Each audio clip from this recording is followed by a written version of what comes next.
outside the door and went to sit before the master in respectful silence. "You can hear the sound of two hands when they clap together," said Mokurai. "Now show me the sound of one hand." Toyo bowed and went to his room to consider this problem.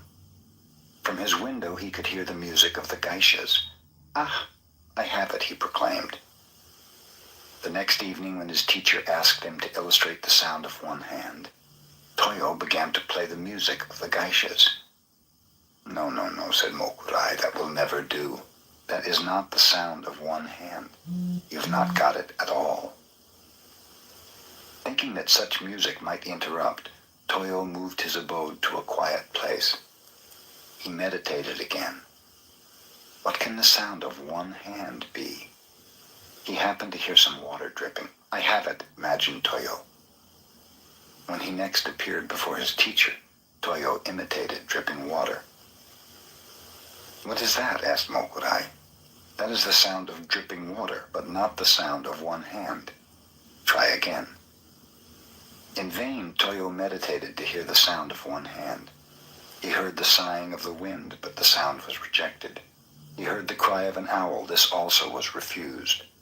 The sound of one hand was not the locusts. For more than 10 times, Toyo visited Mokurai with different sounds. All were wrong. For almost a year, he pondered what the sound of one hand might be. At last, little Toyo entered true meditation and transcended all sounds. "I could collect no more," he explained later, "so I reached the soundless sound." Toyo had realized the sound of one hand.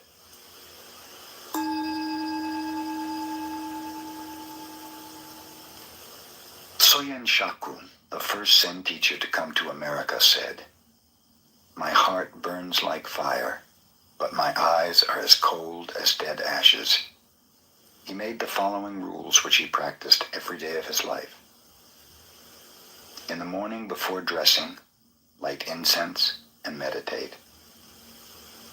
Retire at a regular hour. Partake of food at regular intervals. Eat with moderation and never to the point of satisfaction. Receive a guest with the same attitude you have when alone. When alone, maintain the same attitude you have in receiving guests. Watch what you say, and whatever you say, practice it. When an opportunity comes, do not let it pass by, yet always think twice before acting. Do not regret the past, look to the future. Have the fearless attitude of a hero and the loving heart of a child. Upon retiring, sleep as if you had entered your last sleep.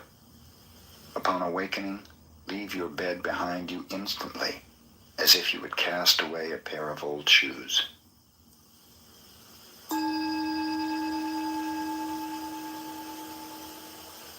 When Eishun, the Zen nun, was past 60 and about to leave this world, she asked some monks to pile up wood in the yard.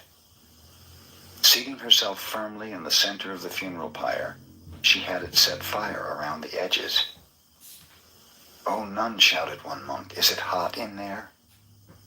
"Such a matter would concern only a stupid person like yourself," answered Eishun.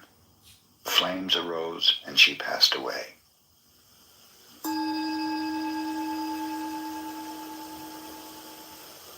A farmer requested a Tendai priest to recite sutras for his wife who had died. After the recitation was over, the farmer asked, "Do you think my wife will gain merit from this?"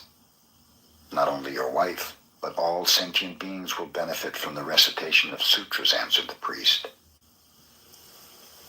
"If you say all sentient beings will benefit," said the farmer, "my wife may be very weak and others will take advantage of her, getting the benefit she should have. So please, recite sutras just for her." The priest explained that it was the desire of a Buddhist to offer blessings and wish merit for every living being.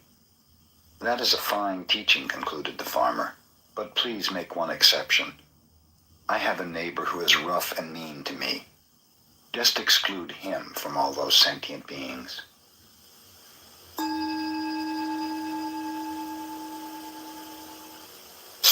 Shuo, the disciple of Hakuin, was a good teacher. During one summer seclusion period, a pupil came to him from a southern island of Japan. Shuo gave him a problem. Hear the sound of one hand. The pupil remained 3 years but could not pass this test. One night he came in tears to Shuo. I must return south in shame and embarrassment, he said, for I cannot solve my problem. Wait 1 week more and meditate constantly, advised Shuo. Still no enlightenment came to the pupil. Try for another week, said Shuo. The pupil obeyed, but in vain. Still another week. Yet this was of no avail. In despair, the student begged to be released, but Shuo requested another meditation of 5 days. They were without result. Then he said, meditate for 3 days longer. Then if you fail to attain enlightenment, you had better kill yourself. On the 2nd day, the pupil was enlightened.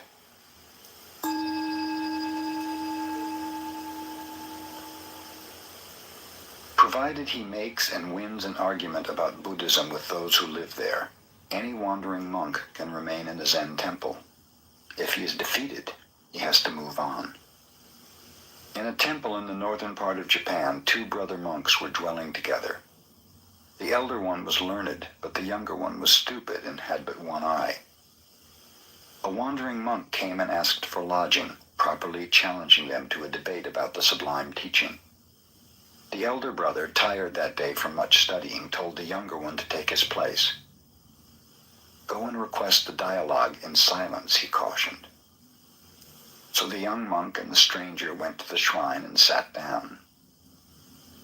Shortly afterwards, the traveler rose and went into the elder brother and said, Your young brother is a wonderful fellow. He defeated me. Relate the dialogue to me, said the elder one. Well, explained the traveler, first I held up 1 finger, representing Buddha, the enlightened one.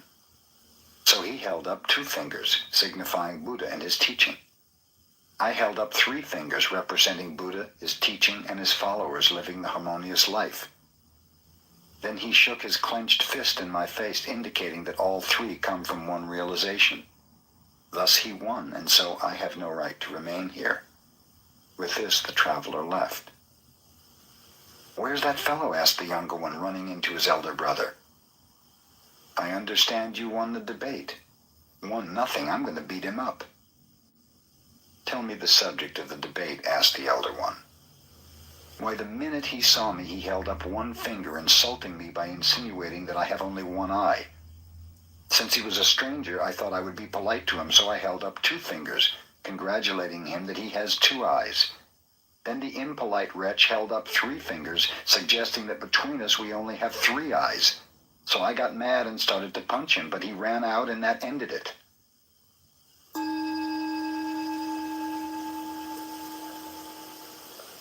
After Bankei had passed away, a blind man who lived near the master's temple told a friend, Since I'm blind, I cannot watch a person's face, so I must judge his character by the sound of his voice. Ordinarily, when I hear someone congratulate another upon his happiness or success, I also hear a secret tone of envy. When condolence is expressed for the misfortune of another, I hear pleasure and satisfaction, as if the one condoling was really glad there was something left to gain in his own world. In all my experience, however, Bankei's voice was always sincere. Whenever he expressed happiness, I heard nothing but happiness, and whenever he expressed sorrow, sorrow was all I heard.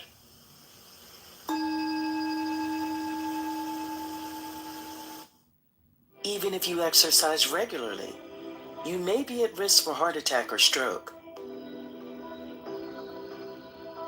Find out why today.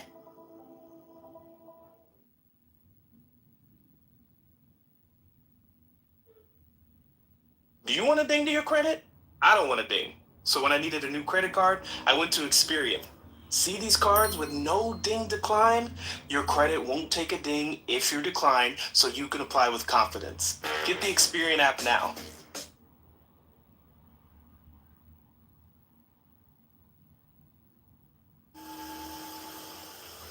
Keichu, the great Zen teacher of the Meiji era, was the head of Tofuku, a cathedral in Kyoto. One day the governor of Kyoto called upon him for the first time. His attendant presented the card of the governor, which read, Kitagaki, governor of Kyoto. I have no business with such a fellow, said Keichu to his attendant. Tell him to get out of here. The attendant carried the card back with apologies. That was my error, said the governor, and with a pencil he scratched out the words, Governor of Kyoto. Ask your teacher again. Oh, is that Kitagaki? Exclaimed the teacher when he saw the card. I want to see that fellow.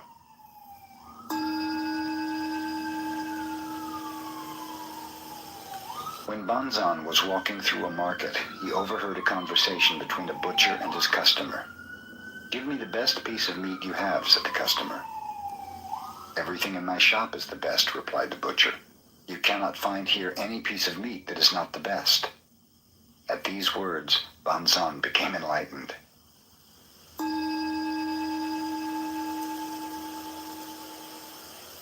Mokusen Hiki was living in a temple in the province of Tamba. One of his adherents complained of the stinginess of his wife. Mokusen visited the adherent's wife and showed her his clenched fist before her face. What do you mean by that? Asked the surprised woman. Suppose my fist were always like that. What would you call it? He asked. Deformed, replied the woman. Then he opened his hand flat in her face and asked, Suppose it were always like that. What then? Another kind of deformity, said the wife. If you understand that much, finished Mokusen, you are a good wife. Then he left. After his visit, this wife helped her husband to distribute as well as to save.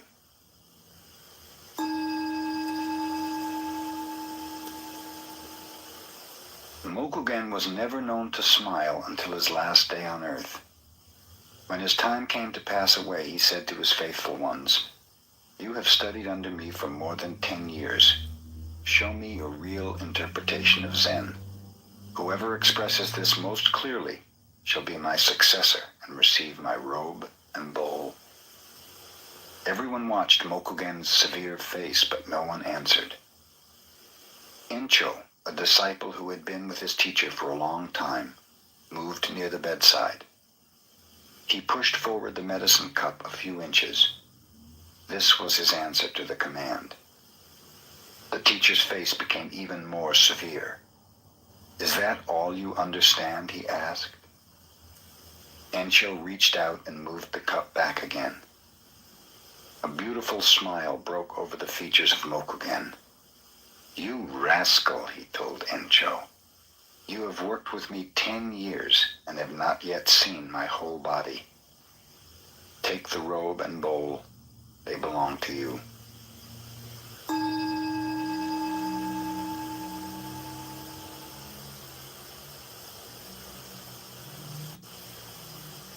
Zen students are with their masters at least 10 years before they presume to teach others. Non-In was visited by Tenno, who, having passed his apprenticeship, had become a teacher. The day happened to be rainy, so Tenno wore wooden clogs and carried an umbrella. After greeting him, Non-In remarked, I suppose you left your wooden clogs in the vestibule. I want to know if your umbrella is on the right or left side of the clogs. Tenno, confused, had no instant answer. He realized that he was unable to carry his Zen every minute.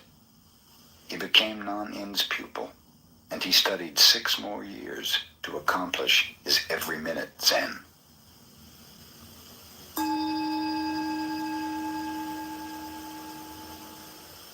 Subhuti was Buddha's disciple. He was able to understand the potency of emptiness, the viewpoint that nothing exists except in its relationship of subjectivity and objectivity. One day, Subhuti, in a mood of sublime emptiness, was sitting under a tree. Flowers began to fall about him. We are praising you for your discourse on emptiness, the gods whispered to him. But I have not spoken of emptiness, said Subhuti. You have not spoken of emptiness. We have not heard emptiness, responded the gods. This is the true emptiness, and blossoms showered upon Subhuti as rain.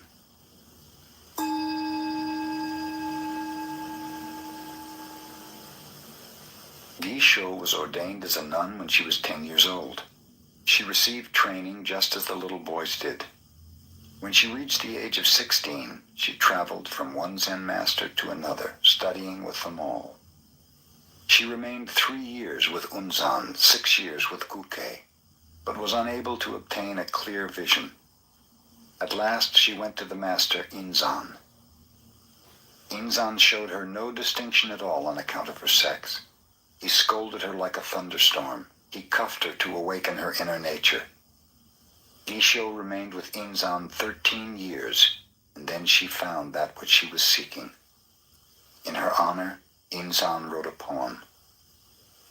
This nun studied 13 years under my guidance. In the evening she considered the deepest koans. In the morning she was wrapped in other koans. The Chinese nun Tetsuma surpassed all before her, and since Mujaku, none has been so genuine as this Gisho. Yet there are many more gates for her to pass through. She should receive still more blows from my iron fist. After Gisho was enlightened, she went to the province of Banshu, started her own Zen temple, and taught 200 other nuns until she passed away 1 year in the month of August.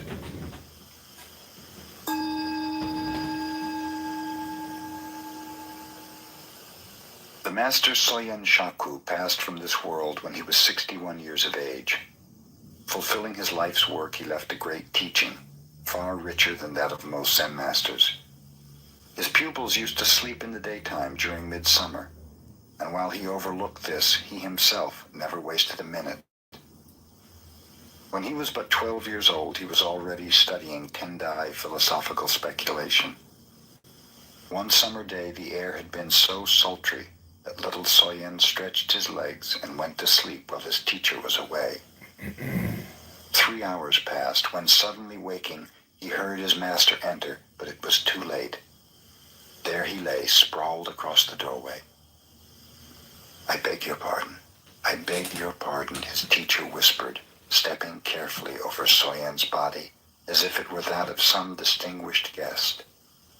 After this, Soyen never slept again in the afternoon.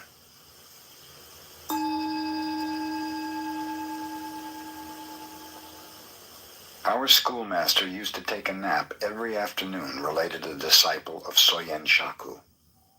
We children asked him why he did it, and he told us, "I go to dreamland to meet the old sages just as Confucius did. When Confucius slept, he would dream of ancient sages and later tell his followers about them. It was extremely hot one day, so some of us took a nap. Our schoolmaster scolded us. We went to dreamland to meet the ancient sages, the same as Confucius did," we explained. "What was the message from those sages?" our schoolmaster demanded. One of us replied, "We went to dreamland and met the sages and asked them if our schoolmaster came there every afternoon, but they said they had never seen any such fellow."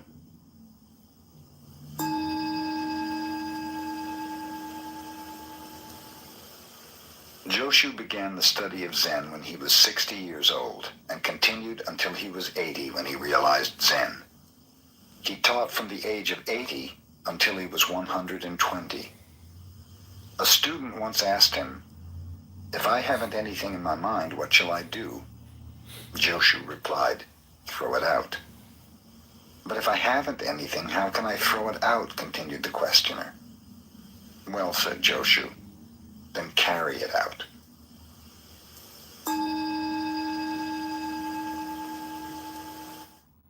Let's get fiscal. Lesson 1, savings strike. New to finances, learn to master your money with Credit Karma today for a stronger tomorrow. A high-yield savings account from Credit Karma Money can help you smash your savings goals with way more interest than the national average. When Mamiya, who later became a well-known preacher, went to a teacher for personal guidance, he was asked to explain the sound of one hand. Mamiya concentrated upon what the sound of one hand might be. "You're not working hard enough," his teacher told him. "You are too attached to food, wealth, things, and that sound. It would be better if you died. That would solve the problem." The next time Mamiya appeared before his teacher, he was again asked what he had to show regarding the sound of one hand. Mamiya at once fell over as if he were dead. "You're dead, all right," observed the teacher. "But how about that sound?" "I haven't solved that yet," replied Mamiya, looking up. "Dead men do not speak," said the teacher. "Get out."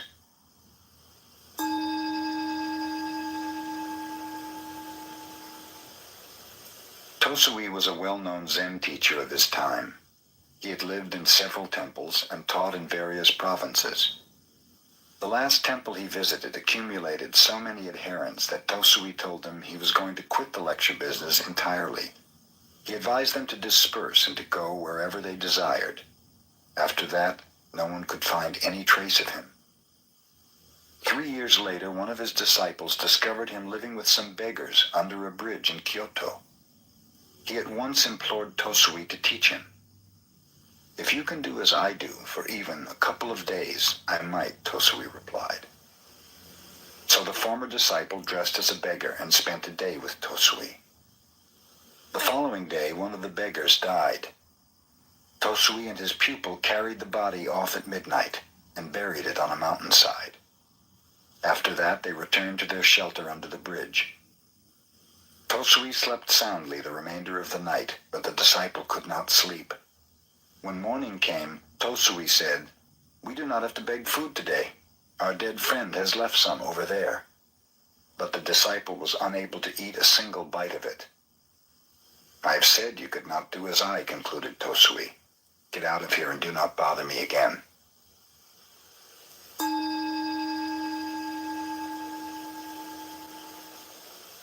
When Bankei held his seclusion weeks of meditation, pupils from many parts of Japan came to attend. During one of these gatherings, a pupil was caught stealing. The matter was reported to Bankei with the request that the culprit be expelled. Bankei ignored the case. Later, the pupil was caught in a similar act, and again Bankei disregarded the matter. This angered the other pupils, who drew up a petition asking for the dismissal of the thief, stating that otherwise they would leave in a body. When Bankei had read the petition, he called everyone before him. "You are wise brothers," he told them. "You know what is right and what is not right. You may go somewhere else to study if you wish.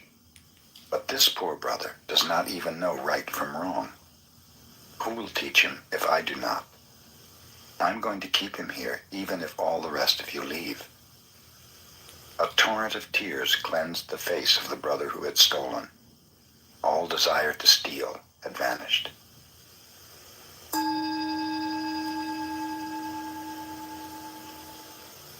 During the Kamakura period, Shinkan studied Tendai 6 years and then studied Zen 7 years. Then he went to China and contemplated Zen for 13 years more. When he returned to Japan, many desired to interview him and asked obscure questions. But when Shinkan received visitors, which was infrequently, he seldom answered their questions. One day, a 50-year-old student of enlightenment said to Shinkan, "I have studied the Tendai school of thought since I was a little boy, but one thing in it I cannot understand. Tendai claims that even the grass and trees will become enlightened. To me, this seems very strange. Of what use is it to discuss how grass and trees become enlightened?" asked Shinkan. "The question is how you yourself can become so. Did you ever consider that?" "I never thought of it in that way," marveled the old man. "Then go home and think it over," finished Shinkan.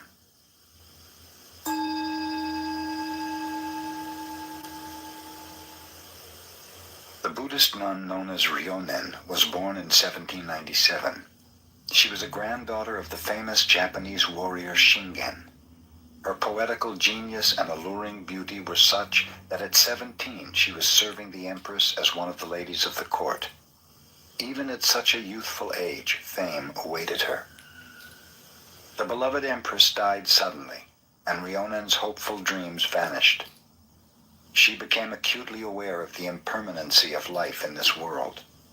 It was then that she desired to study Zen. Her relatives disagreed, however, and practically forced her into marriage. With a promise that she might become a nun after she had borne 3 children, Rionen assented. Before she was 25, she had accomplished this condition. Then her husband and relatives could no longer dissuade her from her desire. She shaved her head, took the name of Rionen, which means to realize clearly, and started on her pilgrimage. She came to the city of Edo and asked Tetsugyu to accept her as a disciple. At one glance, the master rejected her because she was too beautiful. Rionen then went on to another master, Hakuo. Hakuo refused her for the same reason, saying that her beauty would only make trouble. Rionen obtained a hot iron and placed it against her face. In a few moments, her beauty had vanished forever. Hakuo then accepted her as a disciple. Commemorating this occasion, Rionen wrote a poem on the back of a little mirror. In the service of my Empress, I burned incense to perfume my exquisite clothes. Now, as a homeless mendicant, I burn my face to enter a Zen temple. When Rionen was about to pass from this world, she wrote another poem. 66 times, these eyes beheld the changing scene of autumn. I have said enough about moonlight. Ask no more. Only listen to the voice of pines and cedars when no wind stirs.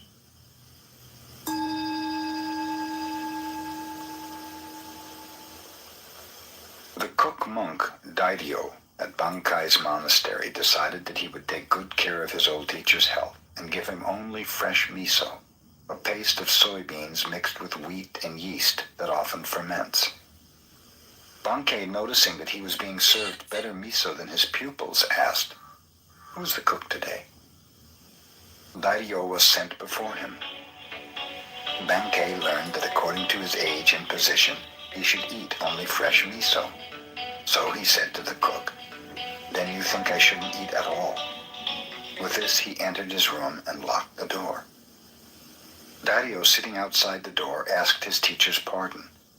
Bankei would not answer. For 7 days, Daidio sat outside and Bankei within. Finally, in desperation, an adherent called loudly to Bankei, "You may be all right, old teacher, but this young disciple here has to eat. He cannot go without food forever." At that, Bankei opened the door. He was smiling. He told Daidio, "I insist on eating the same food as the least of my followers. When you become the teacher, I do not want you to forget this."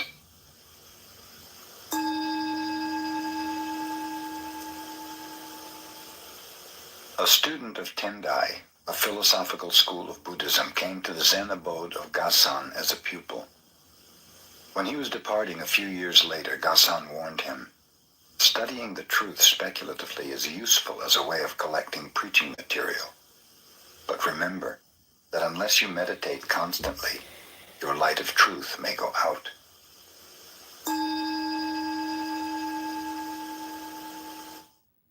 I put off replacing my old windows for years because of the cost, until I learned about a 2025 service that most homeowners don't know exists. Now I wish someone had told me about this sooner. So I originally called a few contractors, but they all quoted me a hefty $1,000 or more for new windows, and I almost lost it. That's when my friend, who's a realtor, stopped me and said, While Seisetsu was the master of Engaku in Kamakura, he required larger quarters, since those in which he was teaching were overcrowded.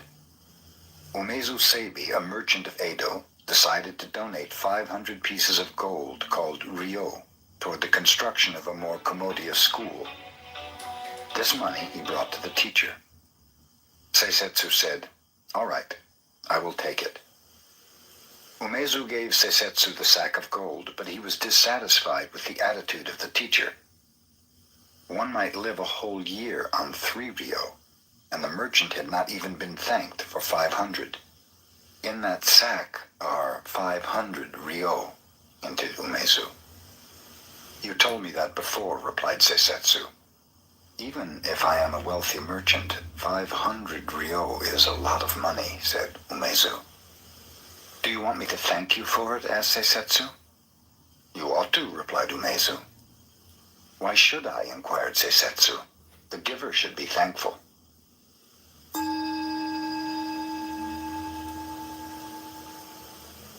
Taiko, a warrior who lived in Japan before the Tokugawa era, studied Chan no Yu, tea etiquette, with Sen no Rikyu, a teacher of that aesthetical expression of calmness and contentment.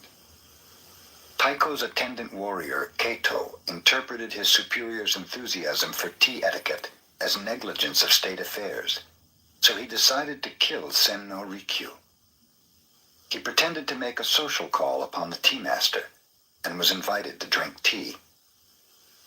The master, who was well skilled in his art, saw at a glance the warrior's intention, so he invited Kato to leave his sword outside before entering the room for the ceremony, explaining that Chan no Yu represents peacefulness itself. Kato would not listen to this. I am a warrior, he said. I always have my sword with me.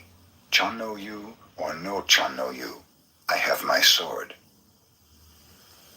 Very well.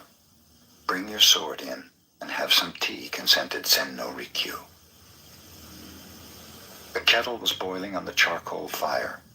Suddenly, Sen no Rikyu tipped it over.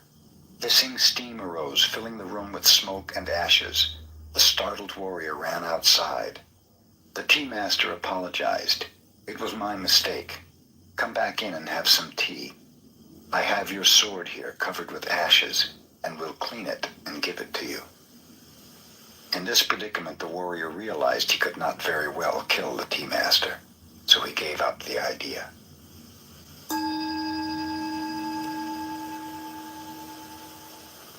Just before Ninakawa passed away, the Zen master Ikkyu visited him. Shall I lead you on? Ikkyu asked. Ninakawa replied, I came here alone, and I go alone. What help could you be to me? Ikkyu answered, If you think you really come and go, that is your delusion.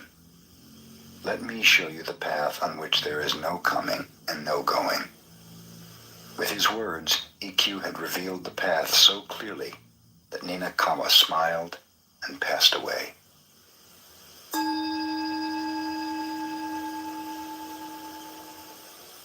A soldier named Nobushige came to Hakuin and asked, Is there really a paradise and a hell?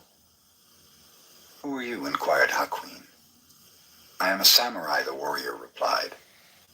You, a soldier? Exclaimed Hakuin.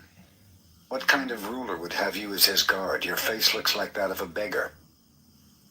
Nobushige became so angry that he began to draw his sword, but Hakuin continued. So you have a sword. Your weapon is probably much too dull to cut off my head. As Nobushige drew his sword, Hakuin remarked, Here open the gates of hell. At these words, the samurai, perceiving the master's discipline, sheathed his sword and bowed. Here open the gates of paradise, said Hakuin.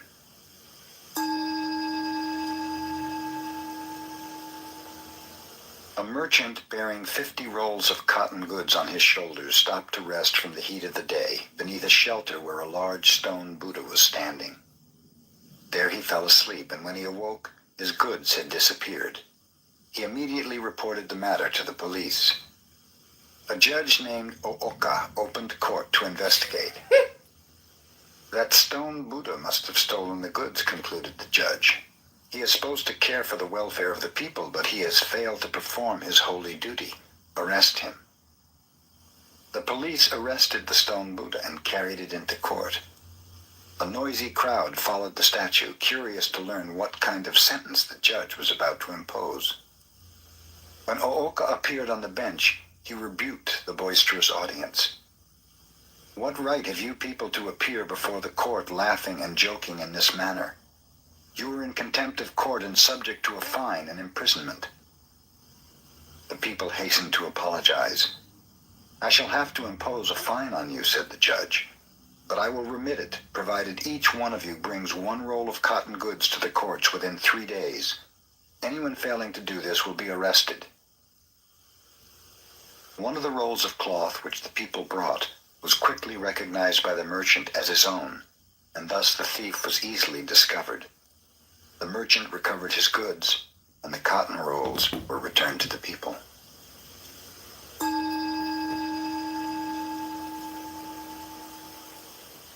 Once a division of the Japanese army was engaged in a sham battle, and some of the officers found it necessary to make their headquarters in Gassan's temple.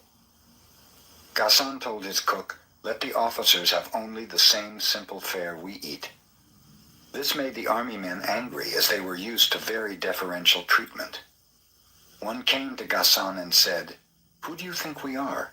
We are soldiers, sacrificing our lives for our country.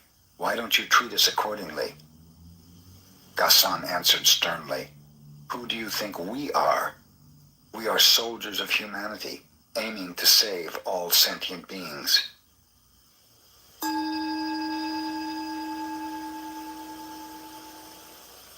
Zenkai, the son of a samurai, journeyed to Edo and there became the retainer of a high official. He fell in love with the official's wife and was discovered. In self-defense, he slew the official. Then he ran away with the wife. Both of them later became thieves, but the woman was so greedy that Zenkai grew disgusted. Finally, leaving her, he journeyed far away to the province of Buzen, where he became a wandering mendicant. To atone for his past, Zenkai resolved to accomplish some good deed in his lifetime. Knowing of a dangerous road over a cliff that had caused the death and injury of many persons, he resolved to cut a tunnel through the mountain there. Begging food in the daytime, Zenkai worked at night digging his tunnel. When 30 years had gone by, the tunnel was 2,280 feet long, 20 feet high, and 30 feet wide. 2 years before the work was completed, the son of the official he had slain, who was a skillful swordsman, found Zenkai out and came to kill him in revenge. "I will give you my life willingly," said Zenkai. "Only let me finish this work. On the day it is completed, then you may kill me." So the son awaited the day. Several months passed and Zenkai kept on digging. The son grew tired of doing nothing and began to help with the digging. After he had helped for more than a year, he came to admire Zenkai's strong will and character. At last, the tunnel was completed, and the people could use it to travel in safety. "Now cut off my head," said Zenkai. "My work is done."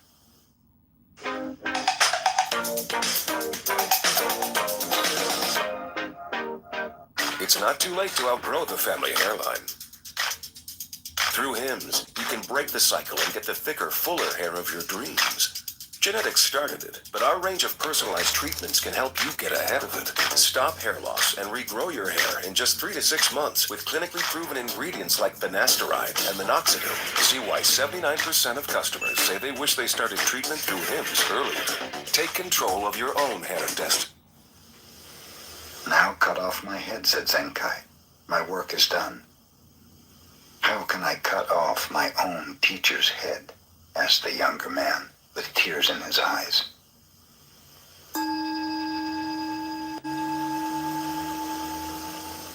A great Japanese warrior named Nobunaga decided to attack the enemy, although he had only 1/10 the number of men the opposition commanded. He knew that he would win, but his soldiers were in doubt. On the way, he stopped at a Shinto shrine and told his men, "After I visit the shrine, I will toss a coin.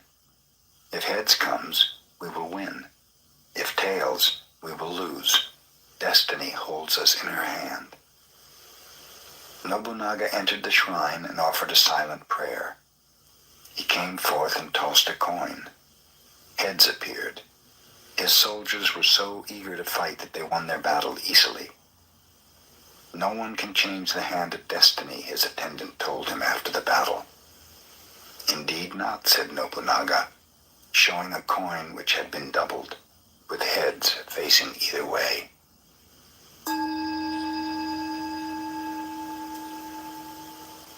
Gasan instructed his adherents one day. Those who speak against killing and who desire to spare the lives of all conscious beings are right. It is good to protect even animals and insects. But what about those persons who kill time? What about those who are destroying wealth and those who destroy political economy? We should not overlook them. Furthermore, what of the one who preaches without enlightenment? He is killing Buddhism.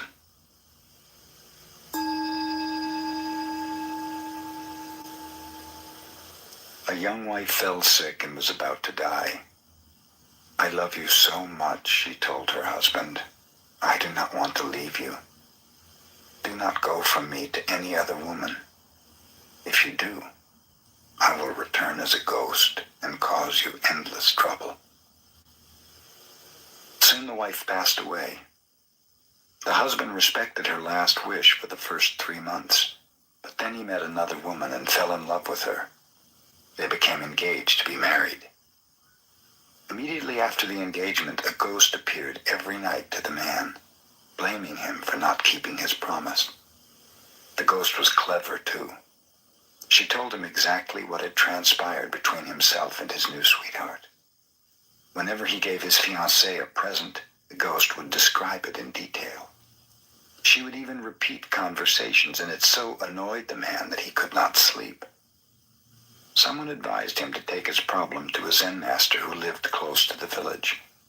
At length, in despair, the poor man went to him for help.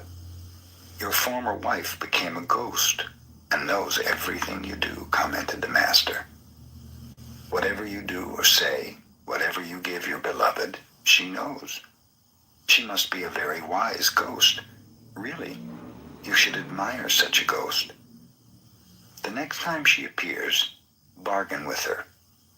Tell her that she knows so much you can hide nothing from her, and that if she will answer you one question, you promise to break your engagement and remain single. What is the question I must ask her? Inquired the man. The master replied, take a large handful of soybeans and ask her exactly how many beans you hold in your hand. If she cannot tell you, you will know she is only a figment of your imagination and will trouble you no longer. The next night when the ghost appeared, the man flattered her and told her that she knew everything. Indeed, replied the ghost, and I know you went to see that Zen master today. And since you know so much, demanded the man, tell me how many beans I hold in this hand. There was no longer any ghost to answer the question.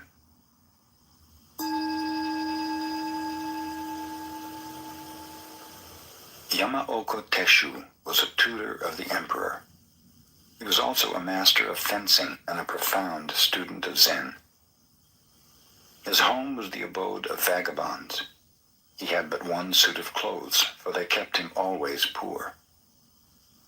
The emperor, observing how worn his garments were, gave Yamaoka some money to buy new ones. The next time Yamaoka appeared, he wore the same old outfit. What became of the new clothes, Yamaoka? Asked the emperor.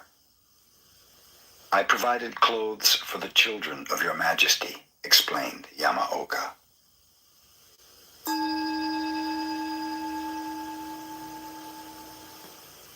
In modern times, a great deal of nonsense is talked about masters and disciples, and about the inheritance of a master's teaching by favorite pupils, entitling them to pass the truth on to their adherents.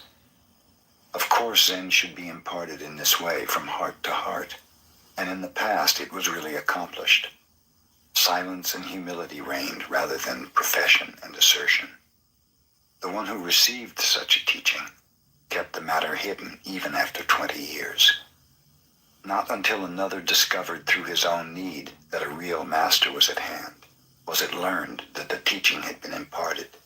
And even then the occasion arose quite naturally, and the teaching made its way in its own right.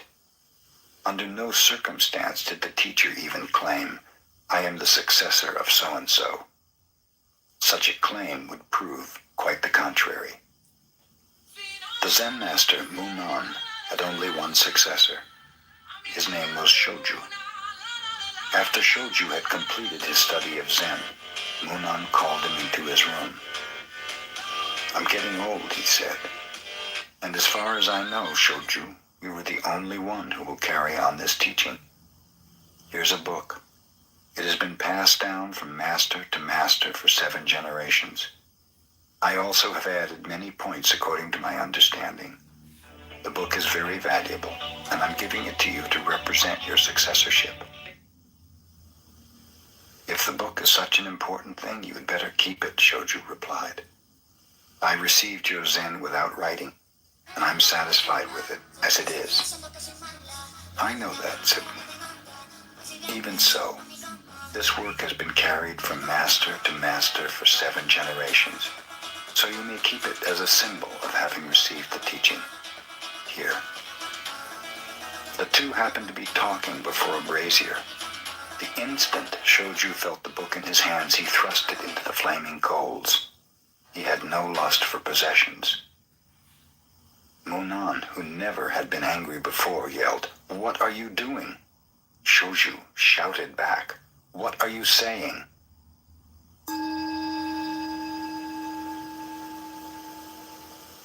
After Kakuwa visited the emperor, he disappeared and no one knew what became of him. He was the first Japanese to study Zen in China, but since he showed nothing of it, save one note, he is not remembered for having brought Zen into his country. Kakuwa visited China and accepted the true teaching. He did not travel while he was there.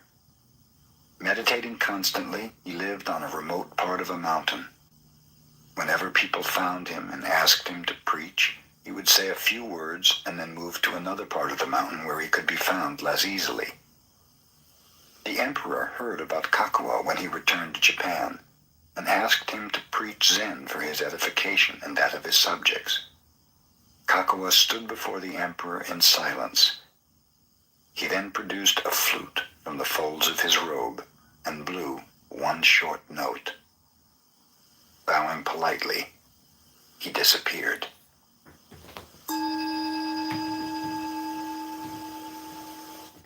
Hello, my name is Adam Ferrari, the Chief Executive Officer of Phoenix Energy.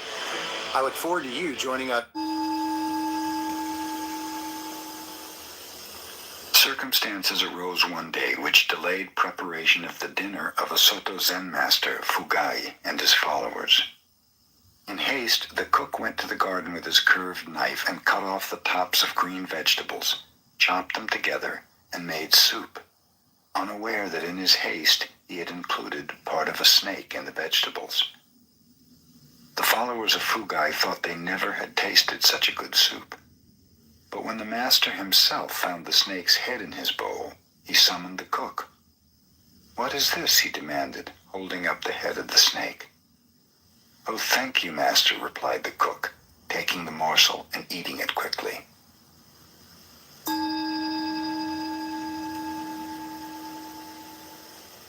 Sozan, a Chinese Zen master, was asked by a student, "What is the most valuable thing in the world?"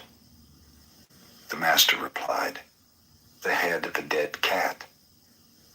"Why is the head of a dead cat the most valuable thing in the world?" inquired the student. Sozan replied, "Because no one can name its price."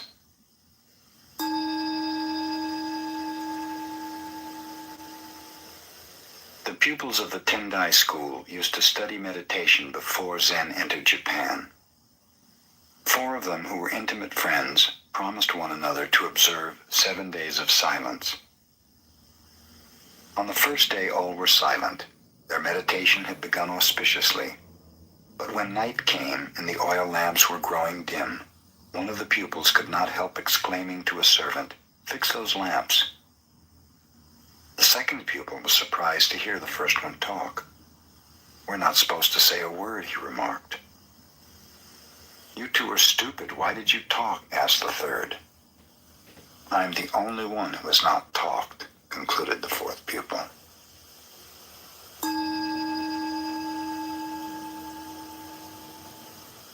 Zen pupils take a vow that even if they are killed by their teacher, they intend to learn Zen. Usually they cut a finger and seal their resolution with blood. In time, the vow has become a mere formality, and for this reason, the pupil who died by the hand of Aikido was made to appear a martyr. Aikido had become a severe teacher. His pupils feared him. One of them on duty striking the gong to tell the time of day missed his beats when his eye was attracted by a beautiful girl passing the temple gate. At that moment, Aikido, who was directly behind him, hit him with a stick, and the shock happened to kill him. The pupil's guardian, hearing of the accident, went directly to Aikido. Knowing that he was not to blame, he praised the master for his severe teaching. Aikido's attitude was just the same as if the pupil were still alive. After this took place, he was able to produce under his guidance more than 10 enlightened successors, a very unusual number.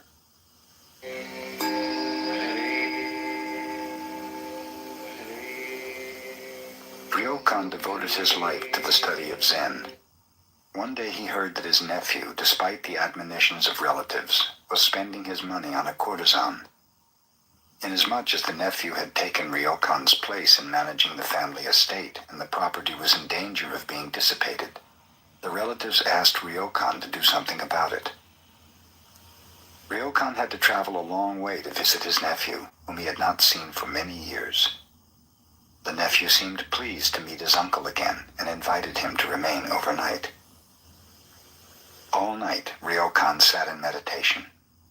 As he was departing in the morning, he said to the young man, "I must be getting old.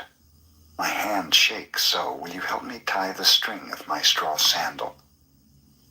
The nephew helped him willingly. "Thank you," finished Ryokan. "You see, a man becomes older and feebler day by day. Take good care of yourself." Then Ryokan left, never mentioning a word about the courtesan or the complaints of the relatives. But from that morning on, the dissipations of the nephew ended.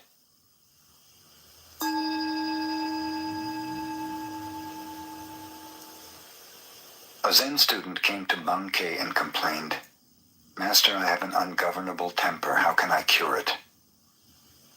"You have something very strange," replied Bankei. "Let me see what you have."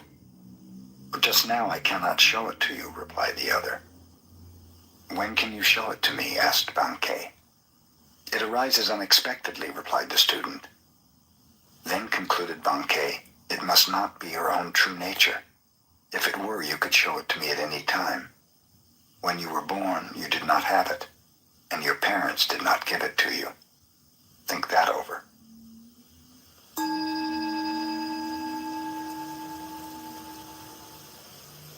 Hogen, a Chinese Zen teacher, lived alone in a small temple in the country. One day, 4 traveling monks appeared and asked if they might make a fire in his yard to warm themselves. While they were building the fire, Hogen heard them arguing about subjectivity and objectivity. He joined them and said, "There is a big stone. Do you consider it to be inside or outside your mind?" One of the monks replied, "From the Buddhist viewpoint, everything is an objectification of mind, so I would say that the stone is inside my mind." "Your head must feel very heavy," observed Hogen, "if you were carrying around a stone like that in your mind."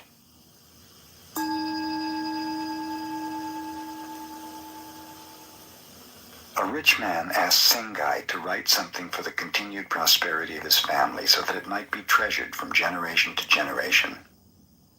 Sengai obtained a large sheet of paper and wrote, "Father dies, son dies, grandson dies." The rich man became angry. "I asked you to write something for the happiness of my family. Why do you make such a joke as this? No joke is intended, explained Sengai.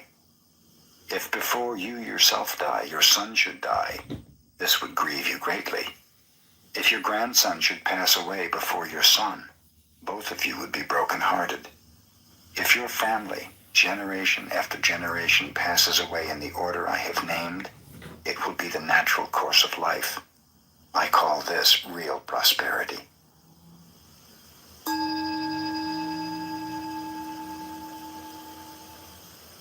A woman of Nagasaki named Kame was one of the few makers of incense burners in Japan.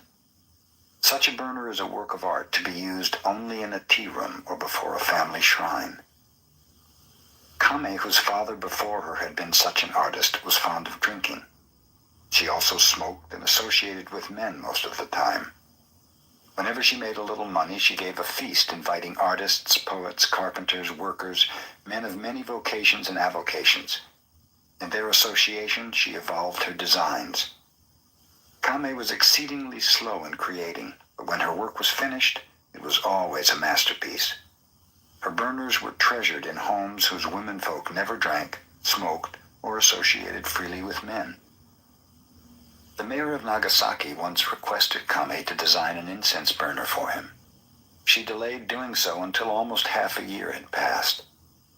At that time, the mayor, who had been promoted to office in a distant city, visited her. He urged Kame to begin work on his burner. At last, receiving the inspiration, Kame made the incense burner. After it was completed, she placed it upon a table. She looked at it long and carefully. She smoked and drank before it as if it were her own company. All day she observed it. At last, picking up a hammer, Kame smashed it to bits. She saw it was not the perfect creation her mind demanded.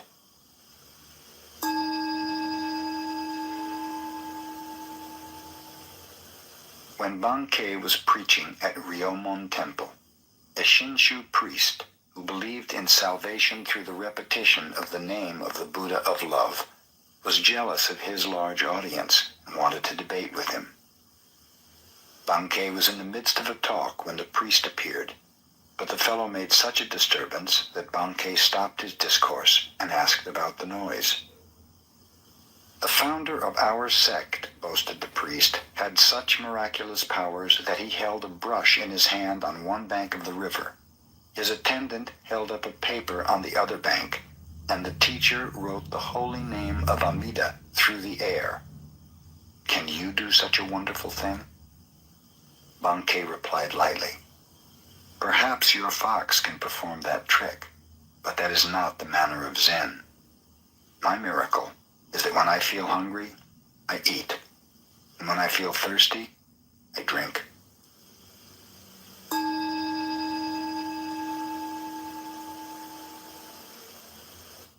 The future doesn't need bystanders. It needs self-starters with limitless ambition, eager to look at our challenges and step up. At UMass, be the future you want to see.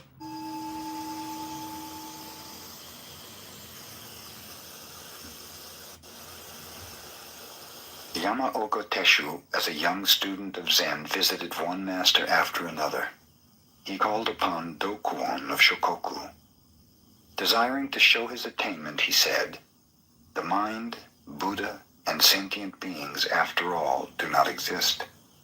The true nature of phenomena is emptiness. There is no realization, no delusion, no sage, no mediocrity. There is no giving and nothing to be received. Dokuan, who was smoking quietly, said nothing. Suddenly he whacked Yamaoka with his bamboo pipe. This made the youth quite angry. If nothing exists, inquired Dokuan, where did this anger come from?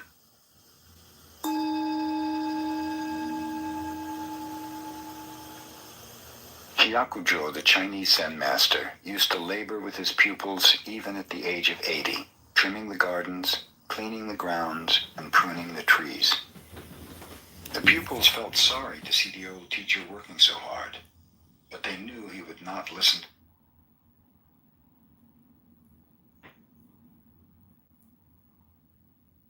the sayings of the Buddha. Choices. We are what we think. All that we are arises with our thoughts. With our thoughts we make the world. Speak or act with an impure mind, and trouble will follow you as the wheel follows the ox that draws the cart. We are what we think. All that we are arises with our thoughts. With our thoughts we make the world. Speak or act with a pure mind, and happiness will follow you as your shadow, unshakable. Look how he abused me and beat me, how he threw me down and robbed me. Live with such thoughts, and you live in hate.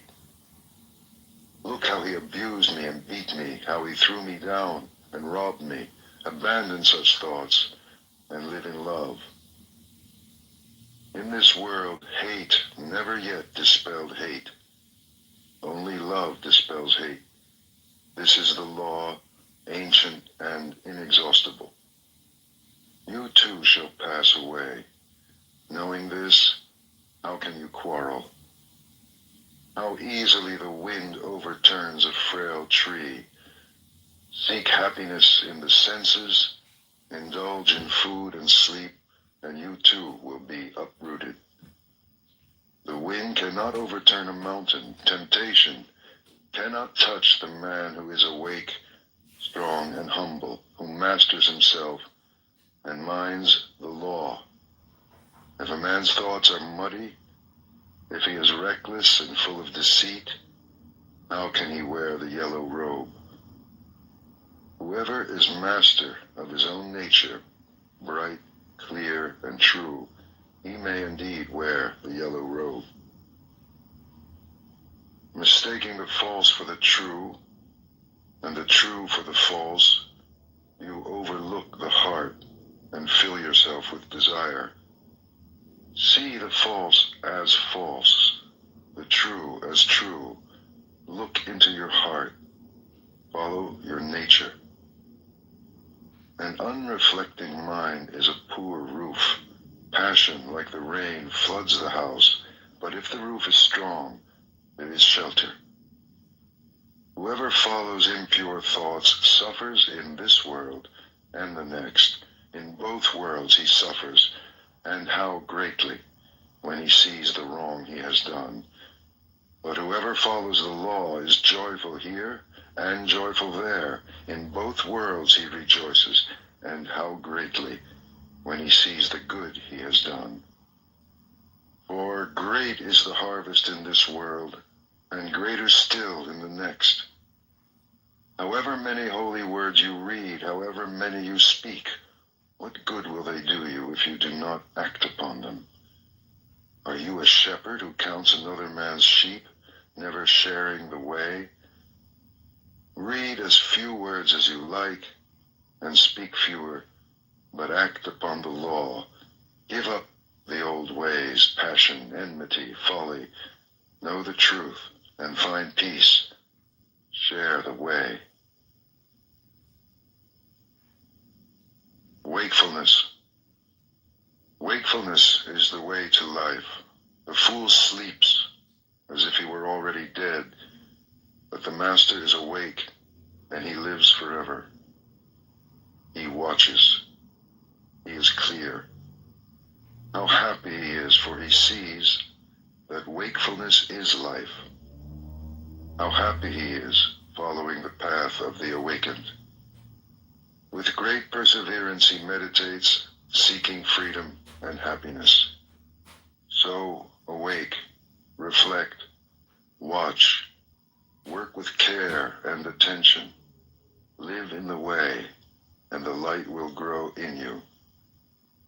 By watching and working, the master makes for himself an island which the flood cannot overwhelm.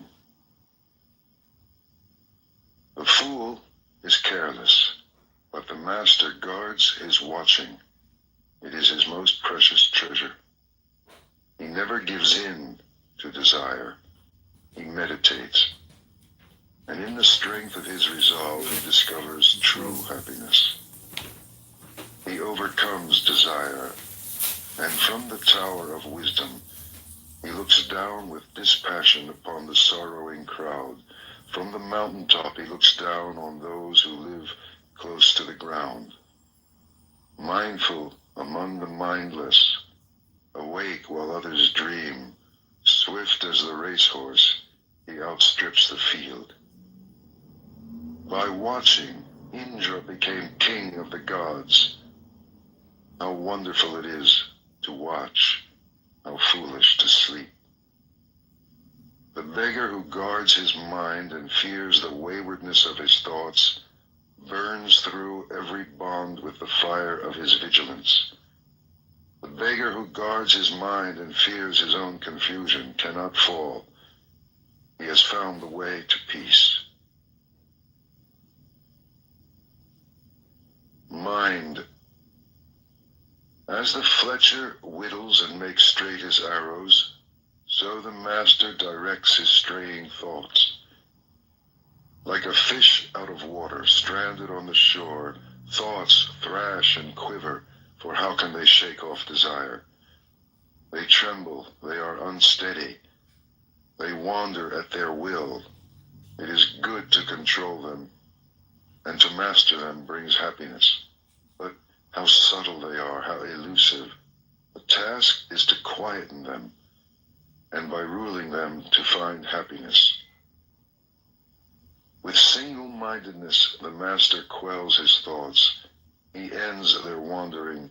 Seated in the cave of the heart, he finds freedom. How can a troubled mind understand the way? If a man is disturbed, he will never be filled with knowledge. An untroubled mind, no longer seeking to consider what is right and what is wrong, a mind beyond judgments, watches and understands. Know that the body is a fragile jar, and make a castle of your mind. In every trial, let understanding fight for you to defend what you have won. For soon the body is discarded. Then what does it feel? A useless log of wood. It lies on the ground. Then what does it know? Your worst enemy cannot harm you as much as your own thoughts unguarded. But once mastered, no one can help you as much, not even your father or your mother. What do you think you're doing? It's not rubber for crying out loud. Stopped paying Grandpa's bills. Did you know that? Enough is enough. You can't keep throwing money at the old man. He's a family. Say that. Simon needs the money more. He's stripped into a huge debt. Simon had it common. He gambled his money on it. If you want to save your grandfather, get Nathan to pay off Simon's debts. Otherwise, you may as well start planning Grandpa's funeral. You have 2 weeks. Simon needs that money fast. Thank you, waiting.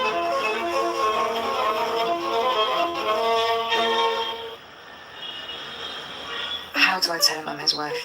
If I ask for money, he will think I'm just a gold digger. It's too late now. I have no other choice. Grandpa's life depends on that.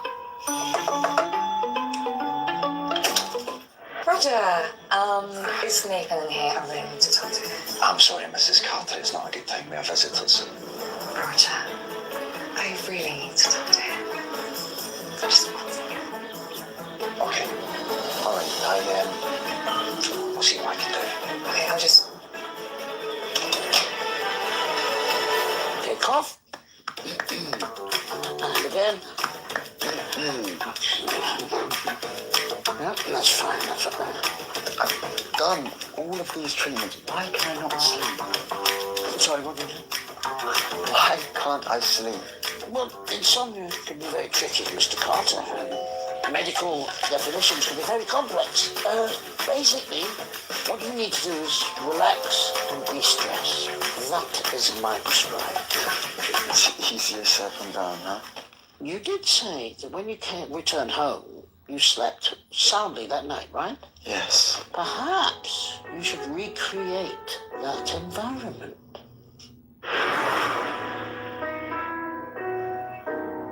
Folks, I'm sorry to interrupt. Mr. Carter, it's your wife. She insists she's not leaving until you see her. Okay, thanks, Roger. Let me just wrap this up and I'll be out. Will you hold her at the door for me? Absolutely. Thanks.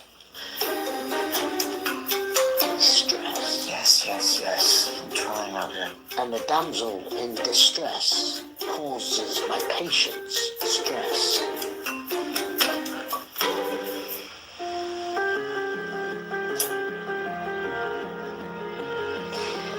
Nathan, you're actually my husband. Nathan, I'm your wife. Actually, Nathan, you're my husband. Nathan, the thing is, I'm your...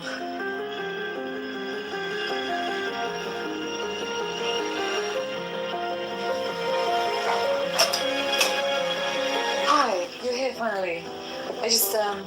How do you know where I live?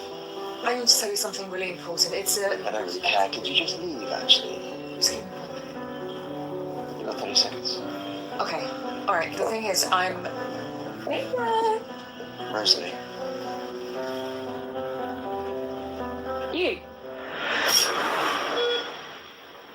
Are you his relative? Sorry. Are you his relative? Oh, no. I just pulled him out of the car. It was a hit and run, and I just found him. Was he conscious when you got there? Not really, just in and out. Just how's he doing? Is he in his surgery?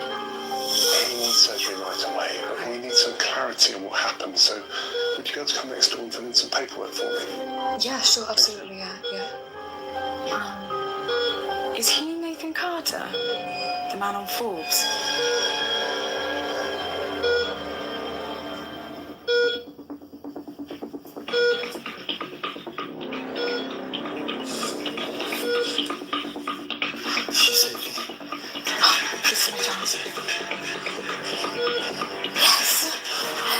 Yes, I saved you.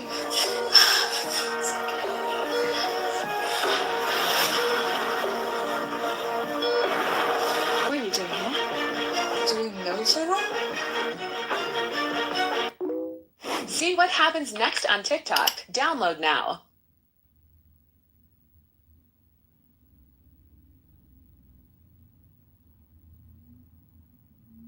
I was making so much money with DoorDash. I wanted to earn money in my free time, but I didn't want to go out and get a boring 9 to 5.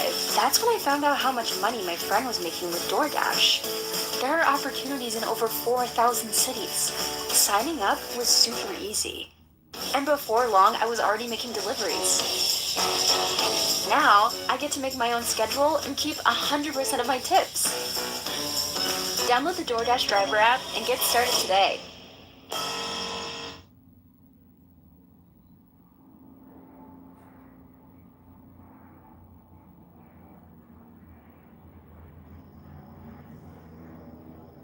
Flowers.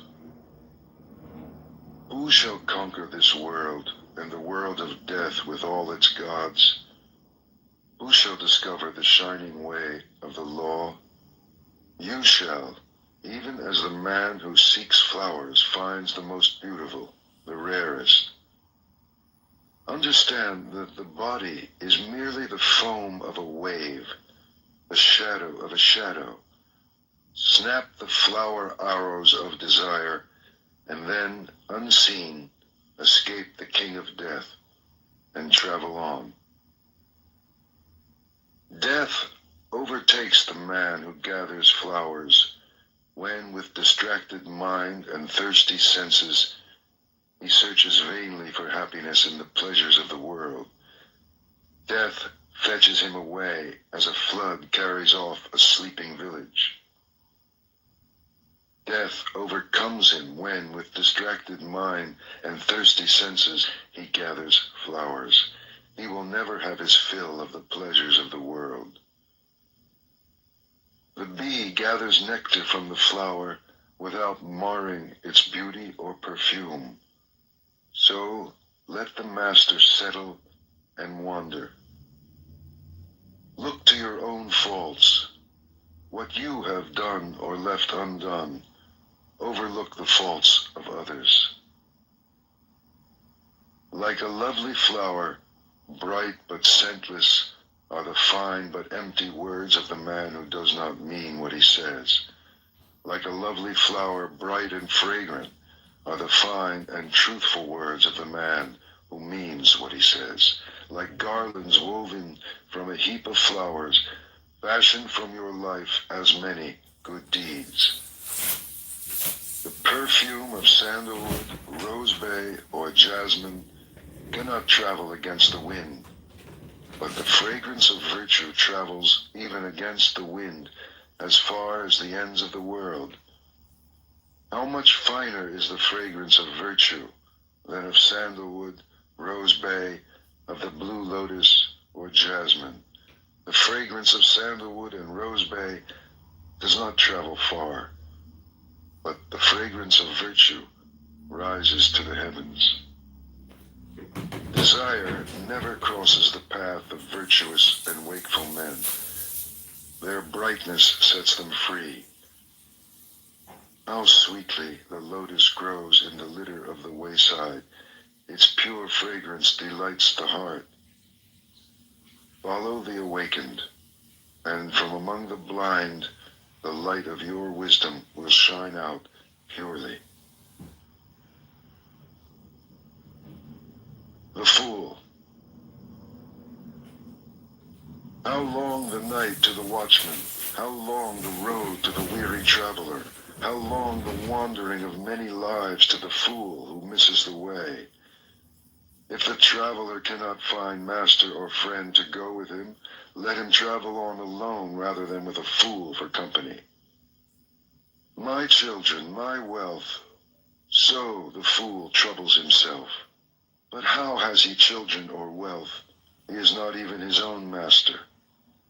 The fool, who knows he is a fool, is that much wiser. The fool who thinks he is wise is a fool indeed. Does the spoon taste the soup? A fool may live all his life in the company of a master and still miss the way. The tongue tastes the soup. If you are awake in the presence of a master, one moment will show you the way. The fool is his own enemy.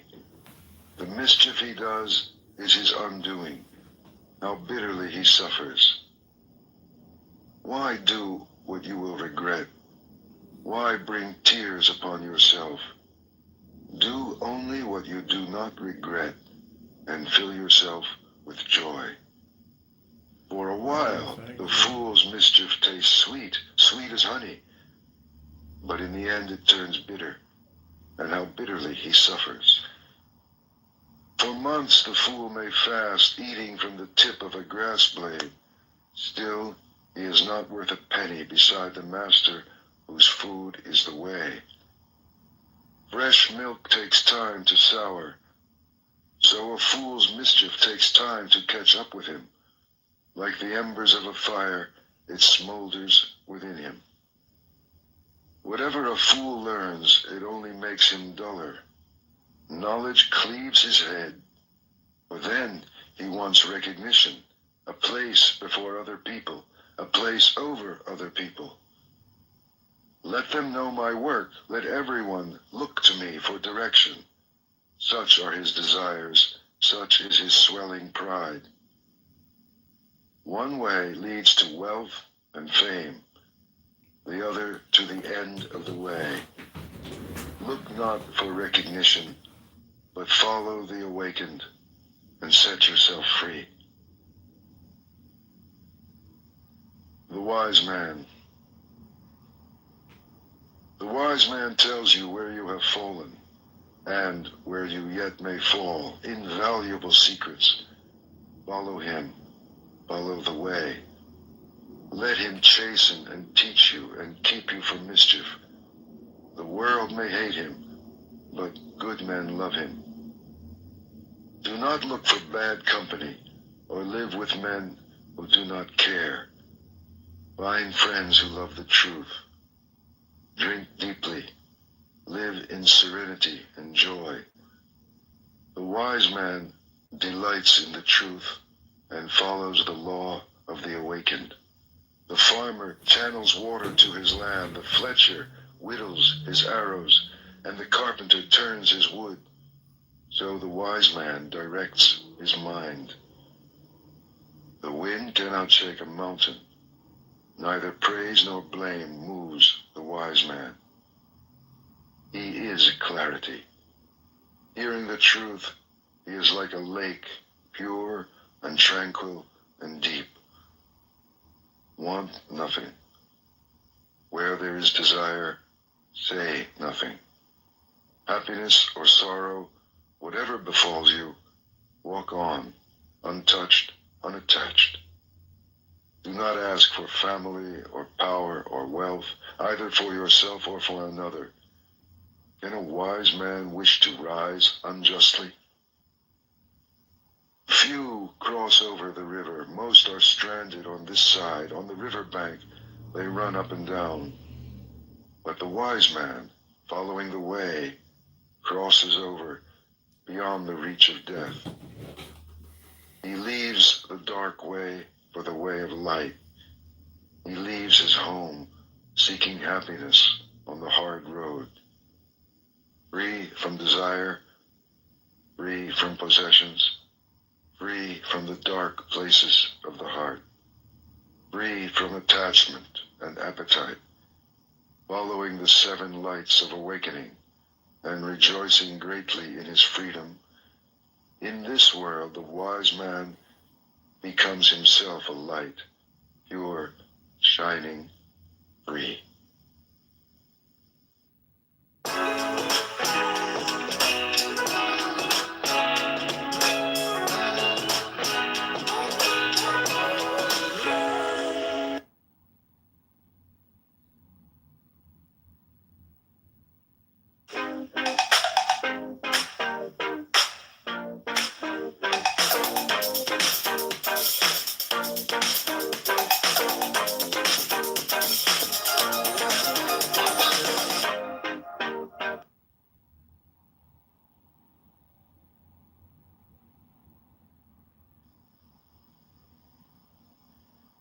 The Master. At the end of the way, the Master finds freedom from desire and sorrow, freedom without bounds. Those who awaken never rest in one place. Like swans they rise and leave the lake. On the air they rise and fly an invisible course, gathering nothing, storing nothing. Their food is knowledge. They live upon emptiness. They have seen how to break free. Who can follow them? Only the Master. Such is his purity. Like a bird, he rises on the limitless air and flies an invisible course. He wishes for nothing. His food is knowledge. He lives upon emptiness. He has broken free. He is the charioteer. He has tamed his horses, pride, and the senses. Even the gods admire him. Yielding like the earth, joyous and clear like the lake, still as the stone at the door, he is free from life and death. His thoughts are still. His words are still. His work is stillness. He sees his freedom and is free. The Master surrenders his beliefs. He sees beyond the end and the beginning. He cuts all ties. He gives up all his desires. He resists all temptations. And he rises. And wherever he lives, in the city or the country, in the valley or in the hills, there is great joy. Even in the empty forest, he finds joy, because he wants nothing. The thousands. Better than 1,000 hollow words is one word that brings peace. Better than 1,000 hollow verses is one verse that brings peace. Better than 100 hollow lines is one line of the law bringing peace. is better to conquer yourself than to win 1,000 battles. Then the victory is yours. It cannot be taken from you, not by angels or by demons, heaven or hell. Better than 100 years of worship, better than 1,000 offerings, better than giving up 1,000 worldly ways in order to win merit. Better even than tending in the forest a sacred flame for 100 years is one moment's reverence for the man who has conquered himself. To revere such a man, a master old in virtue and holiness, is to have victory over life itself and beauty, strength and happiness. Better than 100 years of mischief is one day spent in contemplation. Better than 100 years of ignorance is one day spent in reflection. Better than 100 years of idleness is one day spent in determination. Better to live one day wondering how all things arise and pass away. Better to live 1 hour seeing the one life beyond the way. Better to live one moment in the moment of the way beyond the way. Mischief. Be quick to do good. If you are slow, the mind, delighting in mischief, will catch you. Turn away from mischief again and again. Turn away before sorrow befalls you. Set your heart on doing good. Do it over and over again, and you will be filled with joy.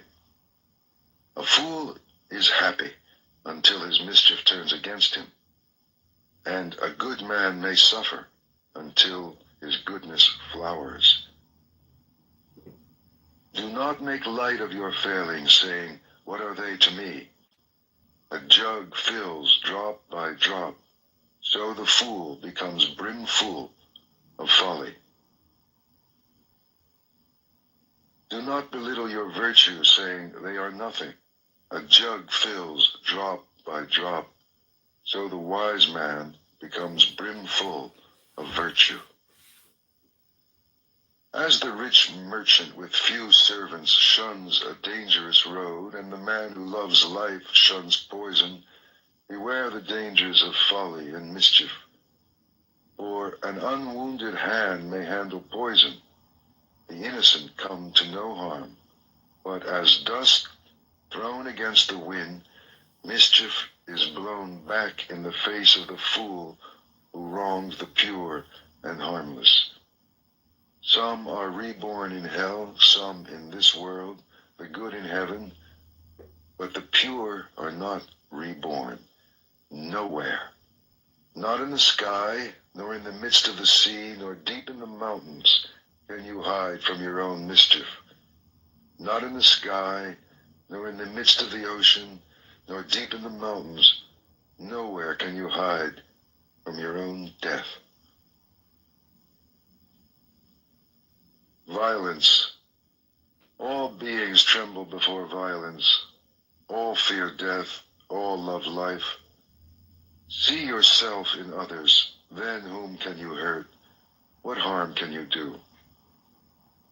He who seeks happiness by hurting those who seek happiness will never find happiness. For your brother is like you. He wants to be happy.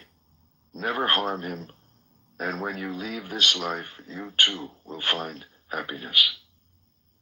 Never speak harsh words, for they will rebound upon you. Angry words hurt, and the hurt rebounds. Like a broken gong, be still, be silent. Know the stillness of freedom, where there is no more striving. Like herdsmen driving their cows into the fields, old age and death will drive you before them. But the fool in his mischief forgets, and he lights the fire wherein one day he must burn. He who harms the harmless or hurts the innocent, 10 times shall he fall, into torment or infirmity injury or disease or madness, persecution or fearful accusation, loss of family, loss of fortune. Fire from heaven shall strike his house, and when his body has been struck down, he shall rise in hell. He who goes naked with matted hair, mud bespattered, who fasts and sleeps on the ground and smears his body with ashes and sits in endless meditation, so long as he is not free from doubts, he will not find freedom.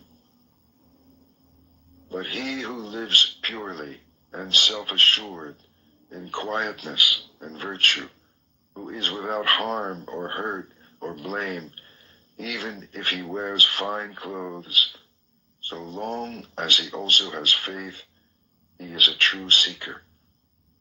A noble horse rarely feels the touch of the whip. Who is there in this world as blameless?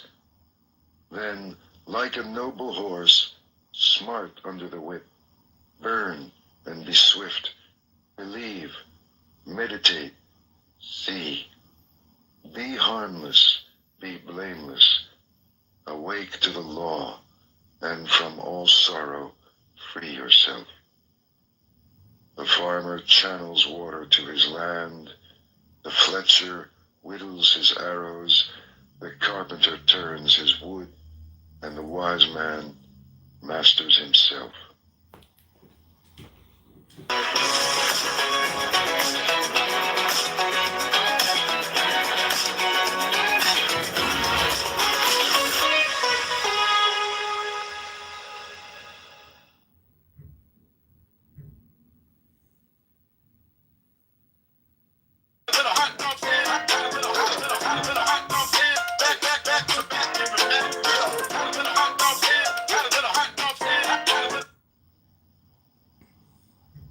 Old age. The world is on fire, and are you laughing? You are deep in the dark. Will you not ask for light? For behold your body, a painted puppet, a toy, jointed and sick, and full of false imaginings, a shadow that shifts and fades. How frail it is, frail and pestilent. It sickens, festers, and dies. Like every living thing, in the end, it sickens and dies. Behold these whitened bones, the hollow shells and husks of a dying summer. And are you laughing? You are a house of bones, flesh and blood for plaster. Pride lives in you, and hypocrisy, decay, and death. The glorious chariots of kings shatter, so also the body turns to dust. But the spirit of purity is changeless, and so the pure instruct the pure. The ignorant man is an ox. He grows in size, not in wisdom. Vainly I sought the builder of my house through countless lives. I could not find him. How hard it is to tread life after life. But now I see you, O builder, and never again shall you build my house. I have snapped the rafters, split the ridgepole, and beaten out desire, and now my mind is free. There are no fish in the lake. The long-legged cranes stand in the water.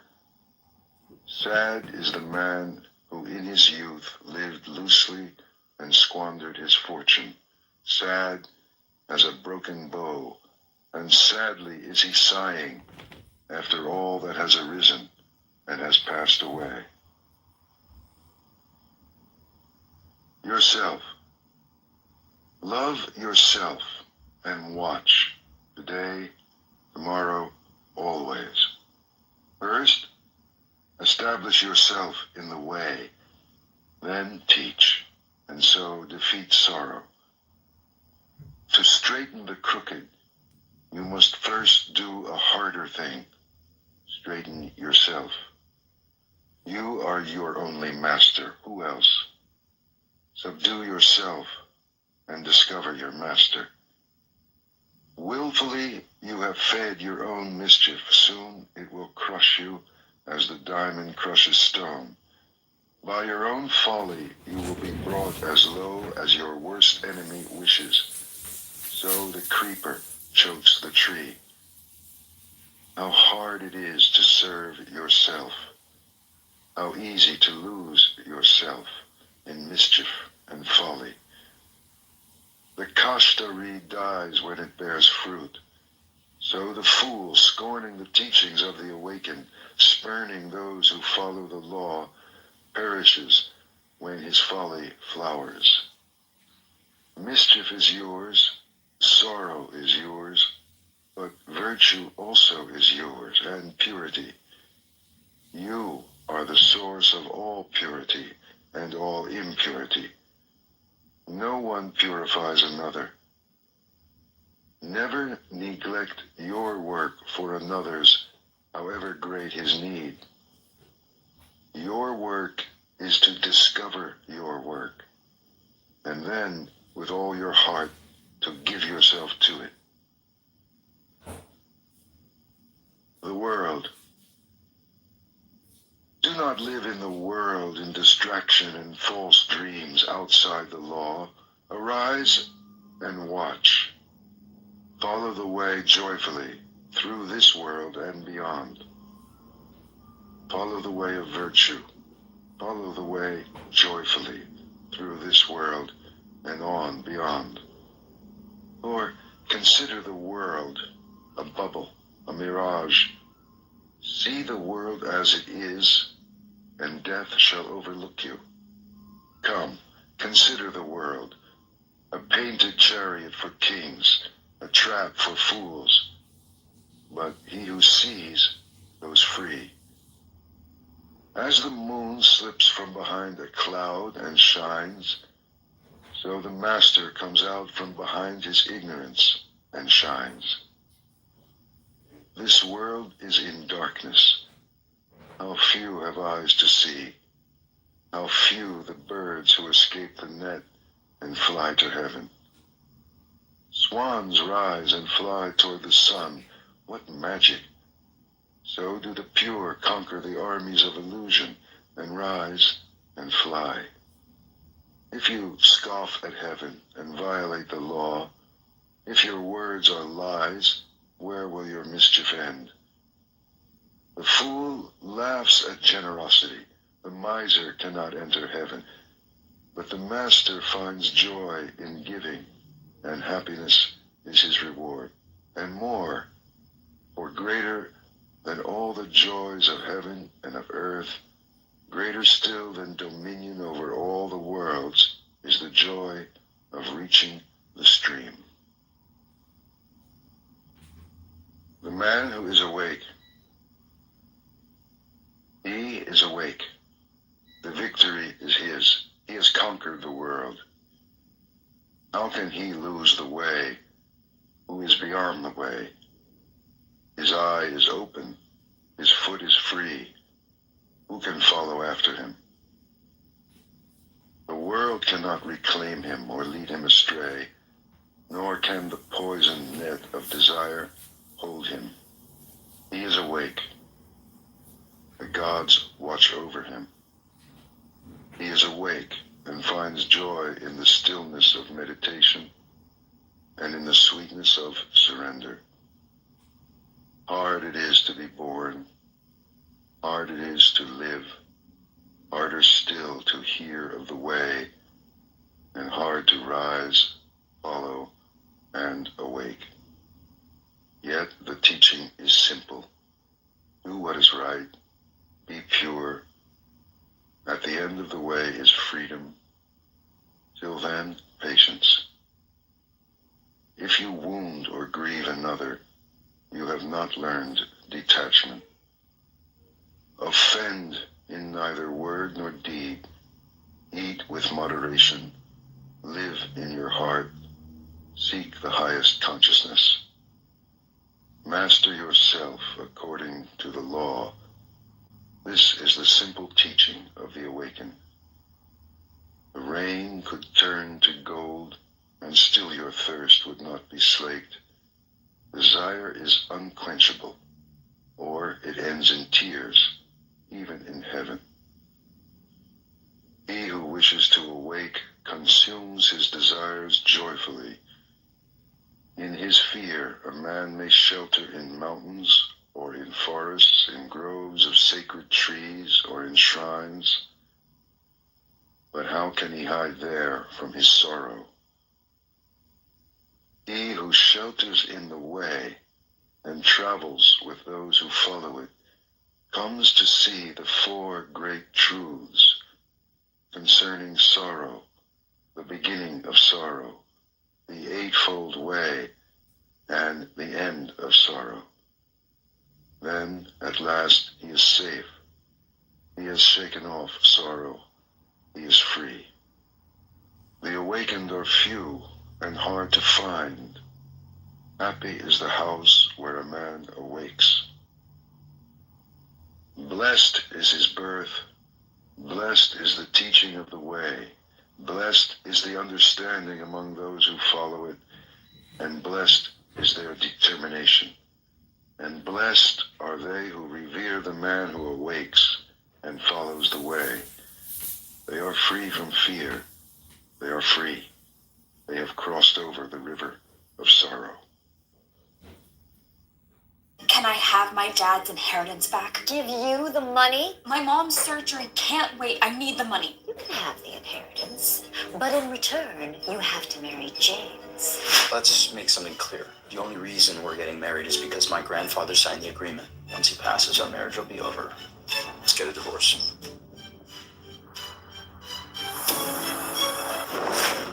Please consider your marriage contract to my son in full effect immediately. I heard Nicholas Grant, he's in a wheelchair, blind and sick. Get yourself a wedding dress. The wedding's tomorrow. You'll really do anything for money, huh? Interesting. Let's go ahead with the plan. I'm Nicholas Grant. I'm here to pick up my wife. I would never marry Gabriel. I traveled back in time. I don't know what that Gabriel sees in you. If you do marry him, I hope he sends a few of those millions mine. I remember all of this. Secret seduction behind our I am trying to seduce Gabriel. You shameless, despicable girl. And I suppose you're worthy of me? How about having Abigail as your bride instead? I'm marrying Ella. I'd love to marry you. I forbid this marriage.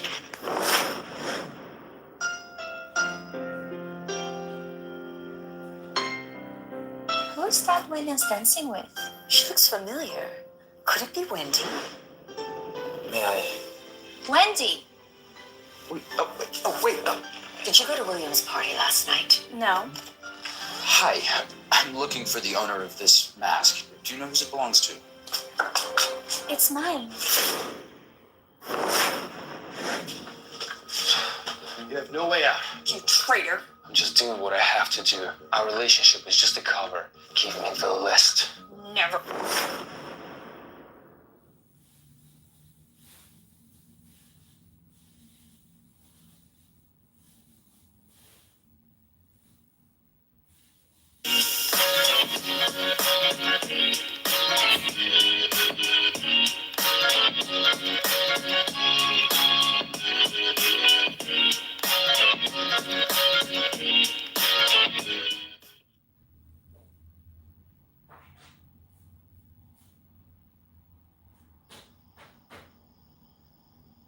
Joy.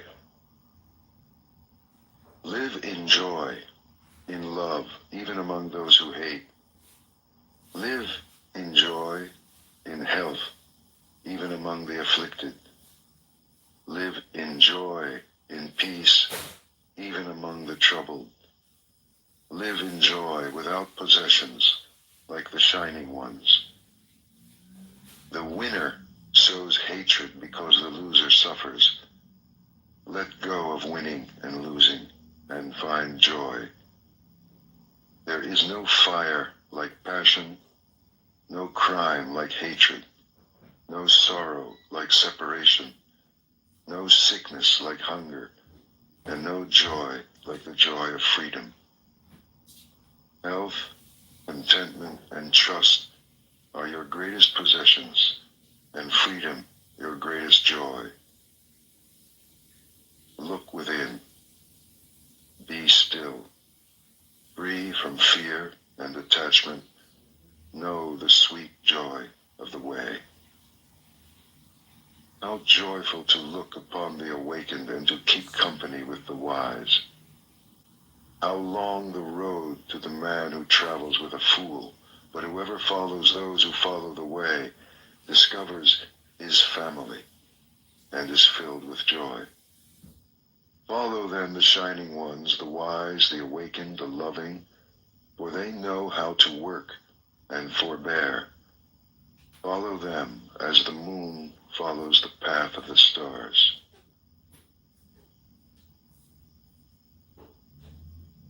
Pleasure. Do not let pleasure distract you from meditation, from the way. Free yourself from pleasure and pain, for in craving pleasure or in nursing pain, there is only sorrow. Like nothing, lest you lose it, lest it bring you grief and fear. Go beyond likes and dislikes. From passion and desire, sensuousness and lust, arise grief and fear. Free yourself from attachment. He is pure and sees. He speaks the truth and lives it. He does his own work. So he is admired and loved. With a determined mind and undesiring heart, he longs for freedom. He is called Udam Soto, he who goes upstream. When a traveler at last comes home from a far journey, with what gladness his family and his friends receive him. Even so shall your good deeds welcome you like friends, and with what rejoicing when you pass from this life to the next. Anger. Let go of anger. Let go of pride. When you are bound by nothing, you go beyond sorrow. Anger is like a chariot careering wildly. He who curbs his anger is the true charioteer. Others merely hold the reins. With gentleness, overcome anger. With generosity, overcome meanness. With truth, overcome deceit. Speak the truth. Give whatever you can. Never be angry. These 3 steps will lead you into the presence of the gods. The wise harm no one. They are masters of their bodies, and they go to the boundless country. They go beyond sorrow. Those who seek perfection keep watch by day and night till all desires vanish. Listen, Attila, this is not new. It is an old saying. They blame you for being silent. They blame you when you talk too much and when you talk too little. Whatever you do, they blame you. The world always finds a way to praise and a way to blame. It always has, and it always will. But who dares blame the man whom the wise continually praise, whose life is virtuous and wise, who shines like a coin of pure gold? Even the gods praise him. Even Brahma praises him. Beware of the anger of the body. Master the body. Let it serve truth. Beware of the anger of the mouth. Master your words.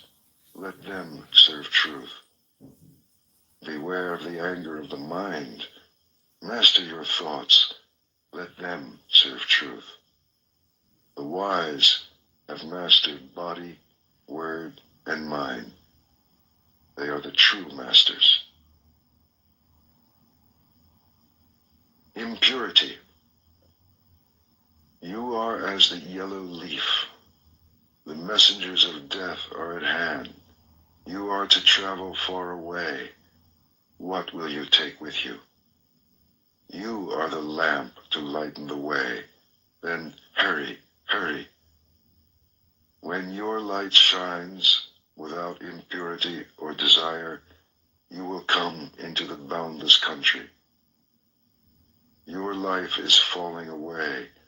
Death is at hand. Where will you rest on the way? What have you taken with you? You are the lamp to lighten the way. Then hurry, hurry. When your light shines purely, you will not be born, and you will not die. As a silversmith sifts dust from silver, remove your own impurities, little by little. Or, as iron is corroded by rust, your own mischief will consume you.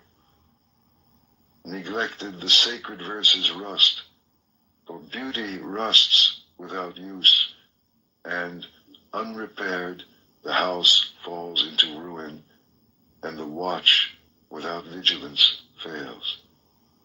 In this world and the next, there is impurity and impurity. When a woman lacks dignity, when a man lacks generosity, but the greatest impurity is ignorance. Free yourself from it. Be pure. Life is easy for the man who is without shame, impudent as a crow, a vicious gossip, vain, meddlesome, dissolute. But life is hard for the man who quietly undertakes the way of perfection with purity, detachment, and vigor. He sees light. If you kill, lie, or steal, commit adultery, or drink, you dig up your own roots. And if you cannot master yourself, the harm you do turns against you grievously. You may give in the spirit of light, or as you please, but if you care how another man gives or how he withholds, you trouble your quietness endlessly. These envying roots, destroy them and enjoy a lasting quietness. There is no fire like passion. There are no chains like hate. Illusion is a net, desire a rushing river. How easy it is to see your brother's faults, how hard to face your own. You winnow his in the wind like chaff, but yours you hide like a cheat covering up an unlucky throw. Dwelling on your brother's faults multiplies your own. You are far from the end of your journey. The way is not in the sky, the way is in the heart. See how you love whatever keeps you from your journey. But the Tathagatas, they who have gone beyond, have conquered the world. They are free. The way is not in the sky. The way is in the heart. All things arise and pass away, but the awakened awake forever.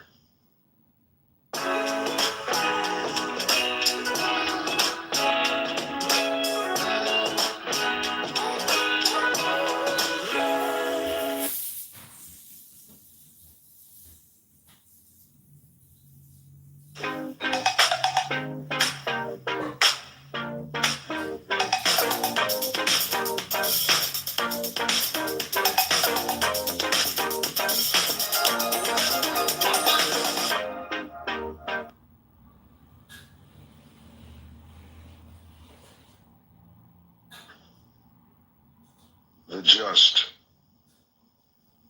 If you determine your course with force or speed, you miss the way of the law. Quietly consider what is right and what is wrong, receiving all opinions equally, without haste, wisely observe the law. Who is wise, the eloquent or the quiet man? Be quiet and loving and fearless. Or the mind talks, but the body knows. Gray hairs do not make a master. A man may grow old in vain. The true master lives in truth, in goodness and restraint, non-violence, moderation, and purity. Fine words or fine features cannot make a master out of a jealous and greedy man. Only when envy and selfishness are rooted out of him may he grow in beauty. A man may shave his head, but if he still lies and neglects his work, if he clings to desire and attachment, how can he follow the way? The true seeker subdues all waywardness. He has submitted his nature to quietness. He is a true seeker, not because he begs, but because he follows the lawful way, holding back nothing, holding to nothing. Beyond good and beyond evil, beyond the body and beyond the mind. Silence cannot make a master out of a fool, but he who weighs only purity in his scales, who sees the nature of the two worlds, he is a master. He harms no living thing. And yet it is not good conduct that helps you upon the way, nor ritual, nor book learning, nor withdrawal into the self, nor deep meditation. None of these confers mastery or joy. O seeker, rely on nothing until you want nothing. The way. The way is eightfold. There are four truths. All virtue lies in detachment. The master has an open eye. This is the only way to the opening of the eye. Follow it. Outwit desire. Follow it to the end of sorrow. When I pulled out sorrow's shaft, I showed you the way. It is you who must make the effort. The masters only point the way. But if you meditate and follow the law, you will free yourself from desire. Everything arises and passes away. When you see this, you are above sorrow. This is the shining way. Existence is sorrow. Understand and go beyond sorrow. This is the way of brightness. Existence is illusion. Understand. Go beyond. This is the way of clarity. You are strong. You are young. It is time to arise. So arise, lest through irresolution and idleness you lose the way. Master your words. Master your thoughts. Never allow your body to do harm. Follow these three roads with purity, and you will find yourself upon the one way, the way of wisdom. Sit in the world. Sit in the dark. Sit in meditation. Sit in light. Choose your seat. Let wisdom grow. Cut down the forest, not the tree, for out of the forest comes danger. Cut down the forest, fell desire, and set yourself free. While a man desires a woman, his mind is bound as closely as a calf to its mother. As you would pluck an autumn lily, pluck the arrow of desire. For he who is awake has shown you the way of peace. Give yourself to the journey. Here shall I make my dwelling in the summer and the winter and in the rainy season. So the fool makes his plans, sparing not a thought for his death. Death overtakes the man who, giddy and distracted by the world, cares only for his flocks and his children. Death fetches him away as a flood carries off a sleeping village. His family cannot save him, not his father, nor his sons. Know this. Seek wisdom and purity. Quickly clear the way. Out of the forest. There is pleasure, and there is bliss. Forgo the first to possess the second. If you are happy at the expense of another man's happiness, you are forever bound. You do not what you should, You do what you should not. You are reckless, and desire grows. But the master is wakeful. He watches his body. In all his actions, he discriminates, and he becomes pure. He is without blame, though once he may have murdered his mother and his father, 2 kings, a kingdom, and all its subjects. Though the kings were holy, and their subjects among the virtuous, yet is he blameless. The followers of the awakened awake, and day and night they watch and meditate upon their master. Forever wakeful, they mind the law. They know their brothers on the way. They understand the mystery of the body. They find joy in all beings. They delight in meditation. It is hard to live in the world, and hard to live out of it. It is hard to be one among many, and for the wanderer, how long is the road wandering through many lives? Let him rest. Let him not suffer. Let him not fall into suffering. If he is a good man, a man of faith, honored and prosperous, wherever he goes, he is welcome.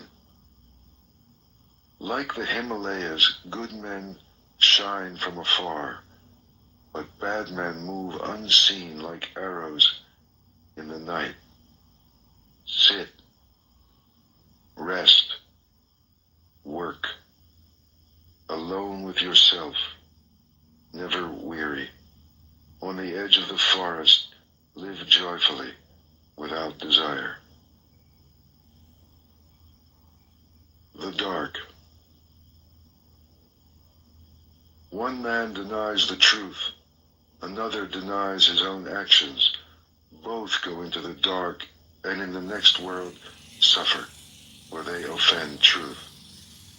Wear the yellow robe, but if you are reckless, you will fall into darkness. If you are reckless, better to swallow molten iron than eat at the table of good folk. If you court another man's wife, you court trouble. Your sleep is broken, you lose your honor, you fall into darkness. You go against the law, you go into the dark. Your pleasures end in fear, and the king's punishment is harsh. But as a blade of grass held awkwardly may cut your hand, so renunciation may lead you into the dark. For if in your renunciation you are reckless and break your word, if your purpose wavers, you will not find light. Do what you have to do, resolutely, with all your heart. A traveler who hesitates only raises dust on the road. It is better to do nothing than to do what is wrong. For whatever you do to yourself. Like a border town well guarded, guard yourself within and without. Let not a single moment pass, lest you fall into darkness. Feel shame only where shame is due. Fear only what is fearful. See evil only in what is evil, lest you mistake the true way and fall into darkness. See what is. See what is not. Follow the true way. Rise.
The elephant.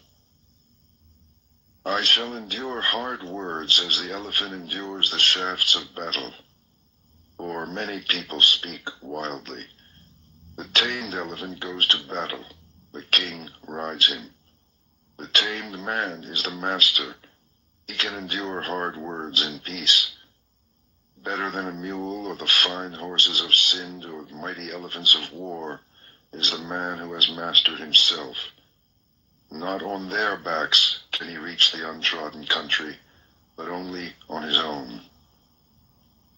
The mighty elephant Danapalaka is wild when he is in rut, and when bound he will not eat, remembering the elephant grove. The fool is idle, he eats and he rolls in his sleep like a hog in a sty, and he has to live life over again. My own mind used to wander wherever pleasure or desire or lust led it, but now I have it tamed. I guide it as the keeper guides the wild elephant. Awake, be the witness of your thoughts. The elephant hauls himself from the mud. In the same way, drag yourself out of your sloth. If the traveler can find a virtuous and wise companion, let him go with him joyfully and overcome the dangers of the way. But if you cannot find friend or master to go with you, travel on alone, like a king who has given away his kingdom, like an elephant in the forest. Travel on alone, rather than with a fool for company. Do not carry with you your mistakes. Do not carry your cares. Travel on alone, like an elephant in the forest. To have friends in need is sweet, and to share happiness, and to have done something good before leaving this life is sweet, and to let go of sorrow. To be a mother is sweet, and a father. It is sweet to live arduously, and to master yourself. Oh, how sweet it is to enjoy life living in honesty and strength. And wisdom is sweet, and freedom. Desire. If you sleep, desire grows in you like a vine in the forest. Like a monkey in the forest, you jump from tree to tree, never finding the fruit. From life to life, never finding peace. If you are filled with desire, your sorrows swell like the grass after the rain. But if you subdue desire, your sorrows fall from you like drops of water from a lotus flower. This is good counsel, and it is for everyone.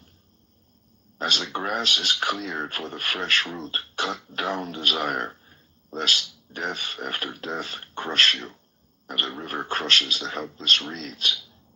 For if the roots hold firm, a felled tree grows up again. If desires are not uprooted, sorrows grow again in you.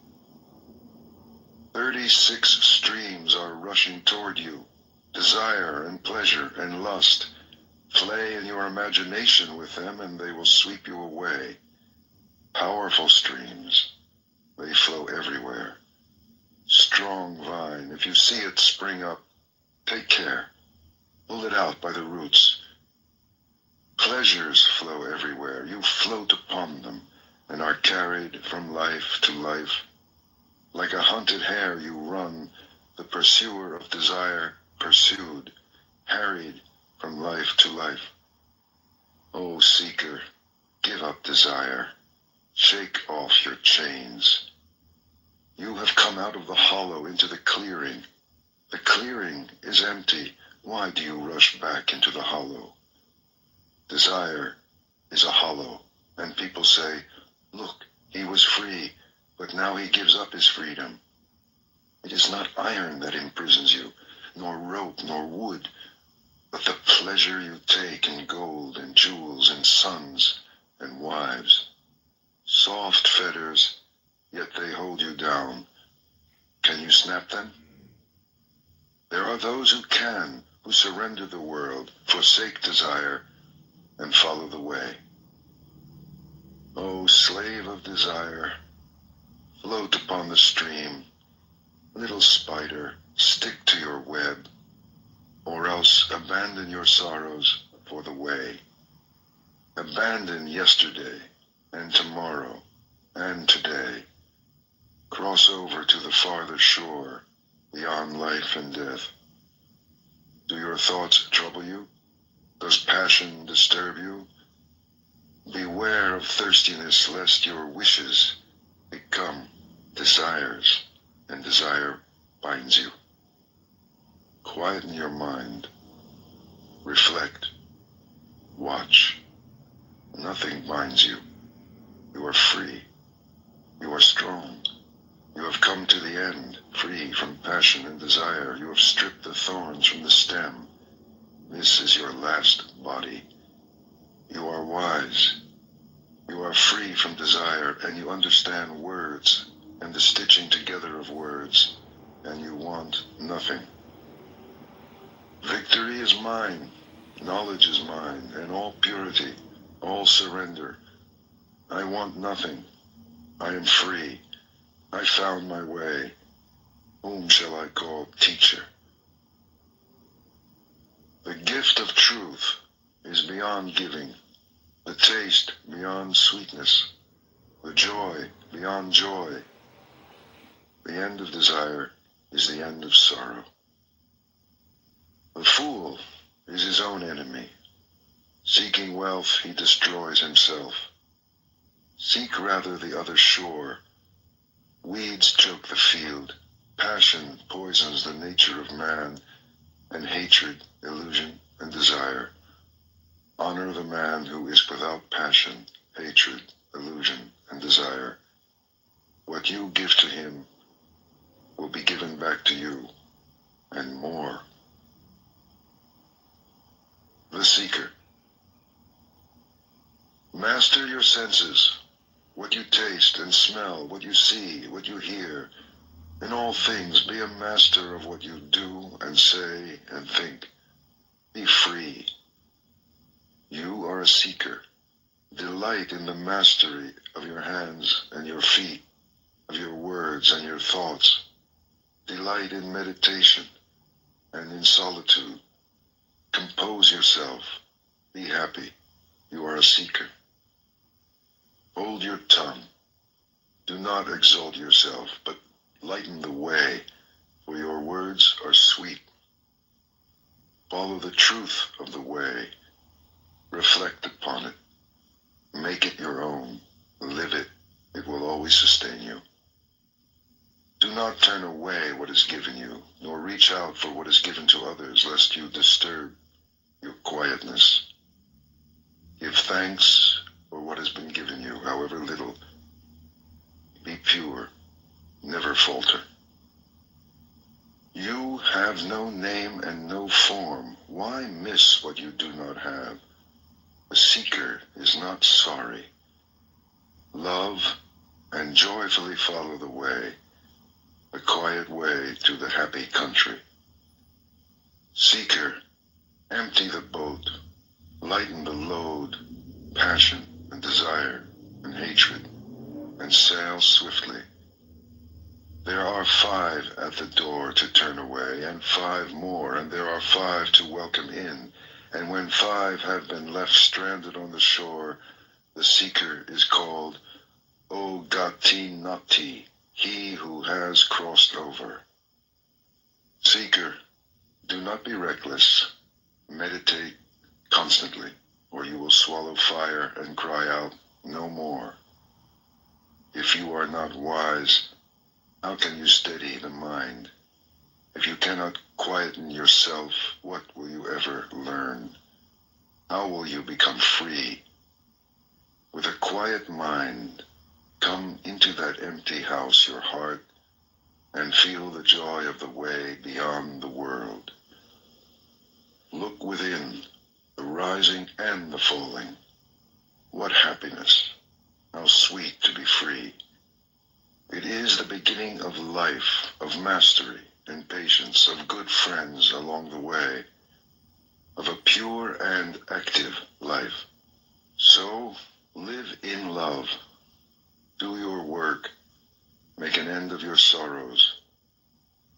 Or see how the jasmine releases and lets fall its withered flowers. Let fall willfulness and hatred. Are you quiet? Quieten your body. Quieten your mind. You want nothing. Your words are still. You are still. By your own efforts, waken yourself. Watch yourself. And live joyfully. You are the master. You are the refuge. As a merchant breaks in a fine horse, master yourself. How gladly you follow the words of the awakened, how quietly, how surely you approach the happy country, the heart of stillness. However young, the seeker who sets out upon the way shines bright over the world. Like the moon, come out from behind the clouds, shine. The true master. Wanting nothing with all your heart, stop the stream. When the world dissolves, everything becomes clear.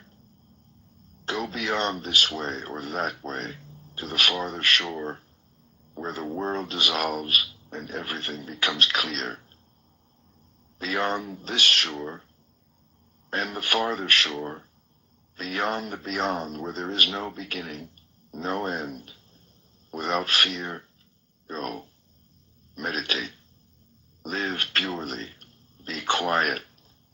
Do your work with mastery. By day the sun shines and the warrior in his armor shines.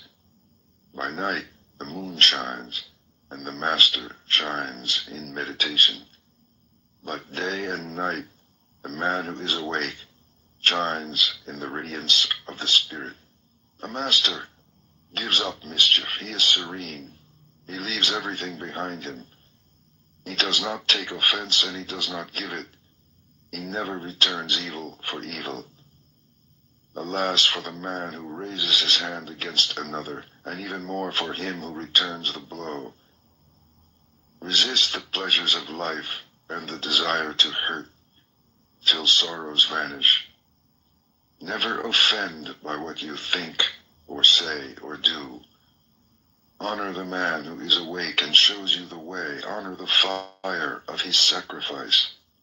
Matted hair or family or caste do not make a master, but the truth and goodness with which he is blessed. Your hair is tangled and you sit on a deerskin. What folly when inside you are ragged with lust. The master's clothes are in tatters. His veins stand out. He is wasting away. Alone in the forest, he sits and meditates. A man is not born to mastery. A master is never proud. He does not talk down to others. Owning nothing, he misses nothing. He is not afraid. He does not tremble. Nothing binds him. He is infinitely free. So cut through the strap and the thong and the rope. Loosen the fastenings. Unbolt the doors of sleep and awake. The master endures insults and ill treatment without reacting, for his spirit is an army. He is never angry. He keeps his promises. He never strays. He is determined. This body is my last, he says. Like water on the leaf of a lotus flower, or a mustard seed on the point of a needle, he does not cling, for he has reached the end of sorrow and has laid down his burden. He looks deeply into things and sees their nature. He discriminates and reaches the end of the way. He does not linger with those who have a home, nor with those who stray. Wanting nothing, he travels on alone. He hurts nothing. He never kills. He moves with love among the unloving, with peace and detachment among the hungry and querulous. Like a mustard seed from the point of a needle, hatred has fallen from him, and lust, hypocrisy, and pride. He offends no one, yet he speaks the truth. His words are clear, but never harsh. Whatever is not his, he refuses, good or bad, great or small. He wants nothing from this world and nothing from the next. He is free. Desiring nothing, doubting nothing, beyond judgment and sorrow and the pleasure of the senses, he is moved beyond time. He is pure and free. How clear he is. He is the moon. He is serene. He shines. For he has traveled life after life the muddy and treacherous road of illusion. He does not tremble or grasp or hesitate. He has found peace. Calmly he lets go of life, of home and pleasure and desire. Nothing of men can hold him. Nothing of the gods can hold him. Nothing in all creation can hold him. Desire has left him, never to return. Sorrow has left him, never to return. He is calm. In him the seed of renewing life has been consumed. He has conquered all the inner worlds. With dispassionate eye he sees everywhere the falling and the uprising. And with great gladness he knows that he has finished. He has woken from his sleep. And the way he has taken is hidden from men, even from spirits and gods, by virtue of his purity.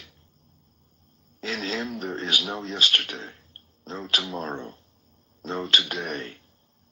Possessing nothing, wanting nothing, he is full of power. Fearless, wise, exalted, he has vanquished all things. He sees by virtue of his purity. He has come to the end of the way, over the river of his many lives, his many deaths, beyond the sorrow of hell, beyond the great joy of heaven, by virtue of his purity. He has come to the end of the way. All that he had to do, he has done. And now, he is one. An Afterword, written and read by Jacob Needleman. Buddhism was born in India. In its beginnings, it conceived of itself not as a new religion, but as a reconstitution of what is essential in the vastness of the Hindu tradition. Taken as a whole, the Hindu religion can be likened to an Olympian armed campaign with great generals dispersed abroad, their huge armies and infinitely variegated weaponry converging upon the enemy, the ego, under some divinely conceived master strategy. Compared to this, Buddhism appears upon the Indian scene as a direct hand-to-hand attack with no holds barred, striking instantly and mercilessly at the enemy's weakest point. By and large, Buddhism has retained this quality of one-pointed practicality, even amid the later flowering of a metaphysics and mythology which, in all of its aspects, rivals the entirety of Hinduism. Put succinctly, the Buddha, who is understood to have lived and taught in the 6th century BC, taught that the principal cause of all human suffering and desolation is the deeply ingrained belief that there is such a thing as a self or ego that persists through time and change. Everything else in Buddhism, its art, philosophy, rituals, and techniques, originated as tools for the destruction of man's illusion that he is a self. This doctrine of no self, or non-Atman, is, as it is said, the diamond which cuts through all errors and confusions of humanity. According to this teaching, everything in human nature is in flux, and a man is nothing but a serial bundle of sensations, thoughts, and feelings, one proceeding from another with nothing to hold them together either in life or death. And not only man, but all things in the universe are without self, without a fixed nature that abides from moment to moment. In the endless and rigorously determined chain of cause and effect that constitutes the universe, we human beings fail by fixing our interest or desire upon one or another phenomenal aggregate, either within ourself or external to ourself. Therein is the root of all our sorrow. What can liberate us is the deep and thorough understanding of all things, including the personality, as causally determined processes of becoming. Consciousness, meaning the totality of thought, feeling, perception, sensation, pleasure, and pain, is not a being, but a passion, not an activity, but only a sequence of reactions in which we, who have no power to be either as or when we will, are fatally involved. Individuality is motivated by and perpetuated by wanting, and the cause of all wanting is ignorance. For we ignore that the objects of our desire can never be possessed in any real sense of the word, ignore that even when we have got what we want, we still want to keep it and are still in the state of desire. The ignorance meant is of things as they really are, and the consequent attribution of substantiality to what is merely phenomenal, the seeing of self in what is not self. At first glance, this doctrine of no self seems in direct opposition to the Hindu view.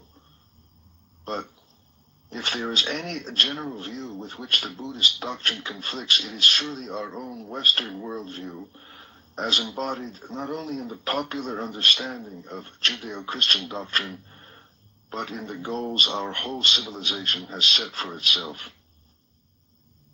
The religions of the West have imbued us with the idea of an individual eternal soul created by God, also in His way an individual, infinitely precious and irreducibly real.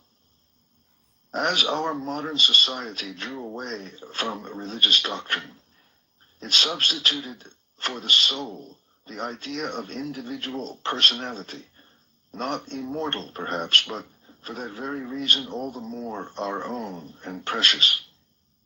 The establishment of our identity, our role, has been the banner cry not only of scientific psychology, but of all the major intellectual movements of modern times, including existentialism and humanism.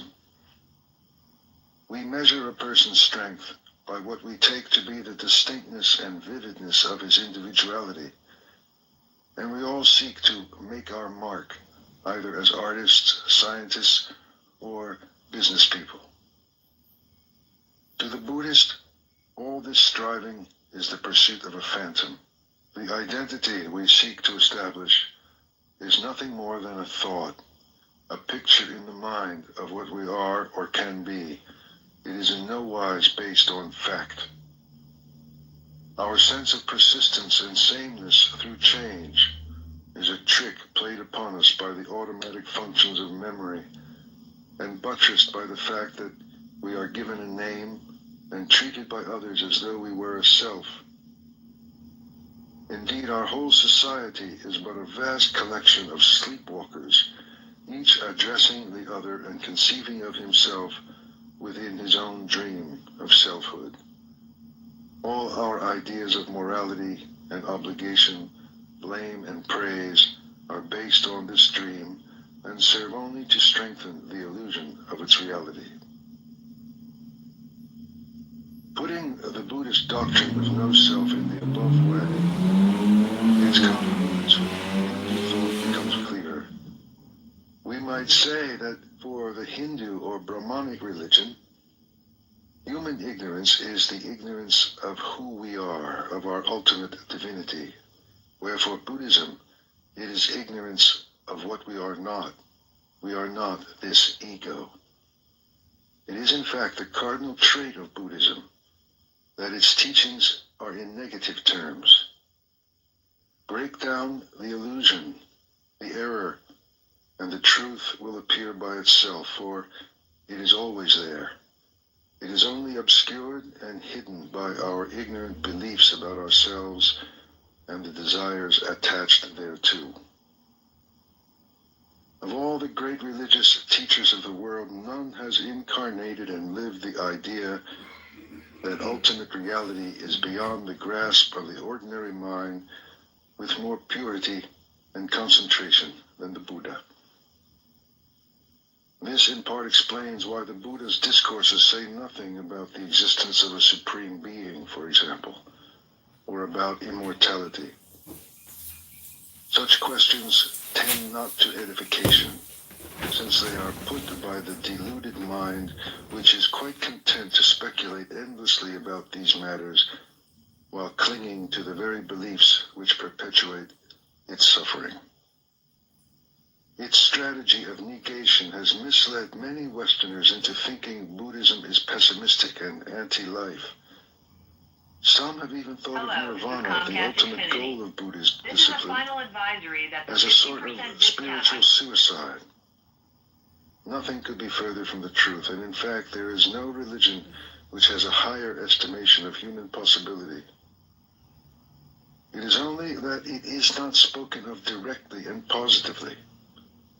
The exalted level of nirvana can be seen indirectly by attending to everything which the Buddhists say it is not.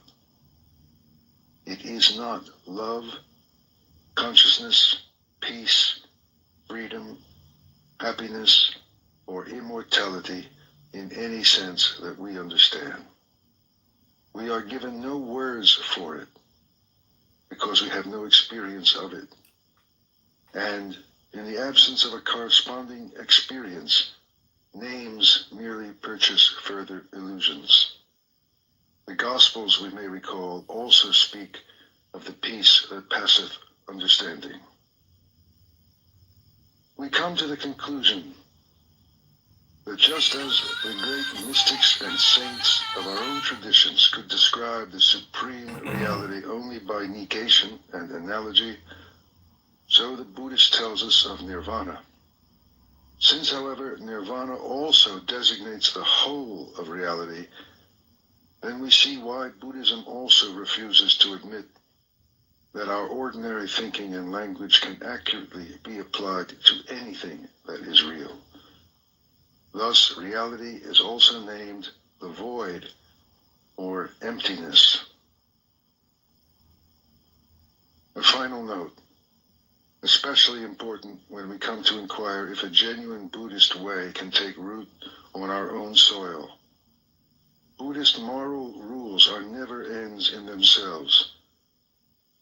It is essential to realize that ethical commandments in the Dhammapada are understood as necessary preliminaries to any greater spiritual development.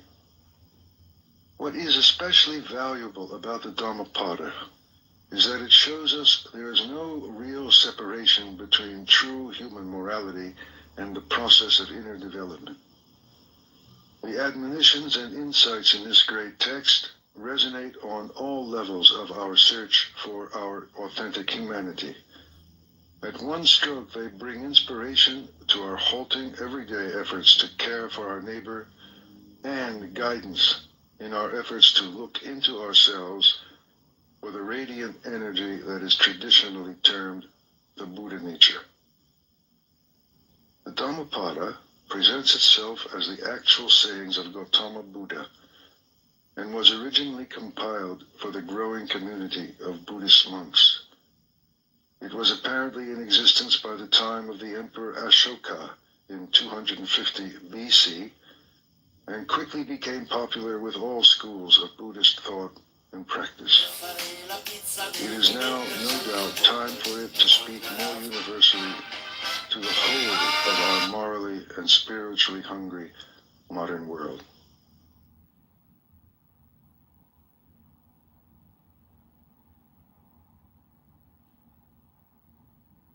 The sayings of the Buddha. Choices. We are what we think. All that we are arises with our thoughts. With our thoughts we make the world. Speak or act with an impure mind, and trouble will follow you as the wheel follows the ox that draws the cart. We are what we think. All that we are arises with our thoughts. With our thoughts we make the world. Speak or act with a pure mind, and happiness will follow you as your shadow, unshakable.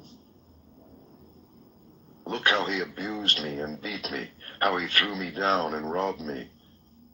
Live with such thoughts, and you live in hate. Look how he abused me and beat me, how he threw me down and robbed me. Abandon such thoughts, and live in love. In this world, hate never yet dispelled hate. Only love dispels hate. This is the law, ancient and inexhaustible. You too shall pass away. Knowing this, how can you quarrel? How easily the wind overturns a frail tree. Seek happiness in the senses, indulge in food and sleep, and you too will be uprooted. The wind cannot overturn a mountain. Temptation cannot touch the man who is awake, strong, and humble, who masters himself and minds the law. If a man's thoughts are muddy, if he is reckless and full of deceit, how can he wear the yellow robe? Whoever is master of his own nature, bright, clear, and true, he may indeed wear the yellow robe. Mistaking the false for the true, and the true for the false, you overlook the heart and fill yourself with desire. See the false as false, the true as true. Look into your heart. Follow your nature. An unreflecting mind is a poor roof. Passion, like the rain, floods the house, but if the roof is strong, it is shelter. Her hand up first, guys. I'm sorry. Whoever follows impure thoughts suffers in this world and the next. I understand. In both worlds he suffers, and how greatly when he sees the wrong he has done. It's an interesting. But whoever follows the law is joyful here and joyful there. In both worlds he rejoices, and how greatly when he sees the good he has done. For great is the harvest in this world, and greater still in the next. However many holy words you read, however many you speak, what good will they do you if you do not act upon them? Are you a shepherd who counts another man's sheep, never sharing the way?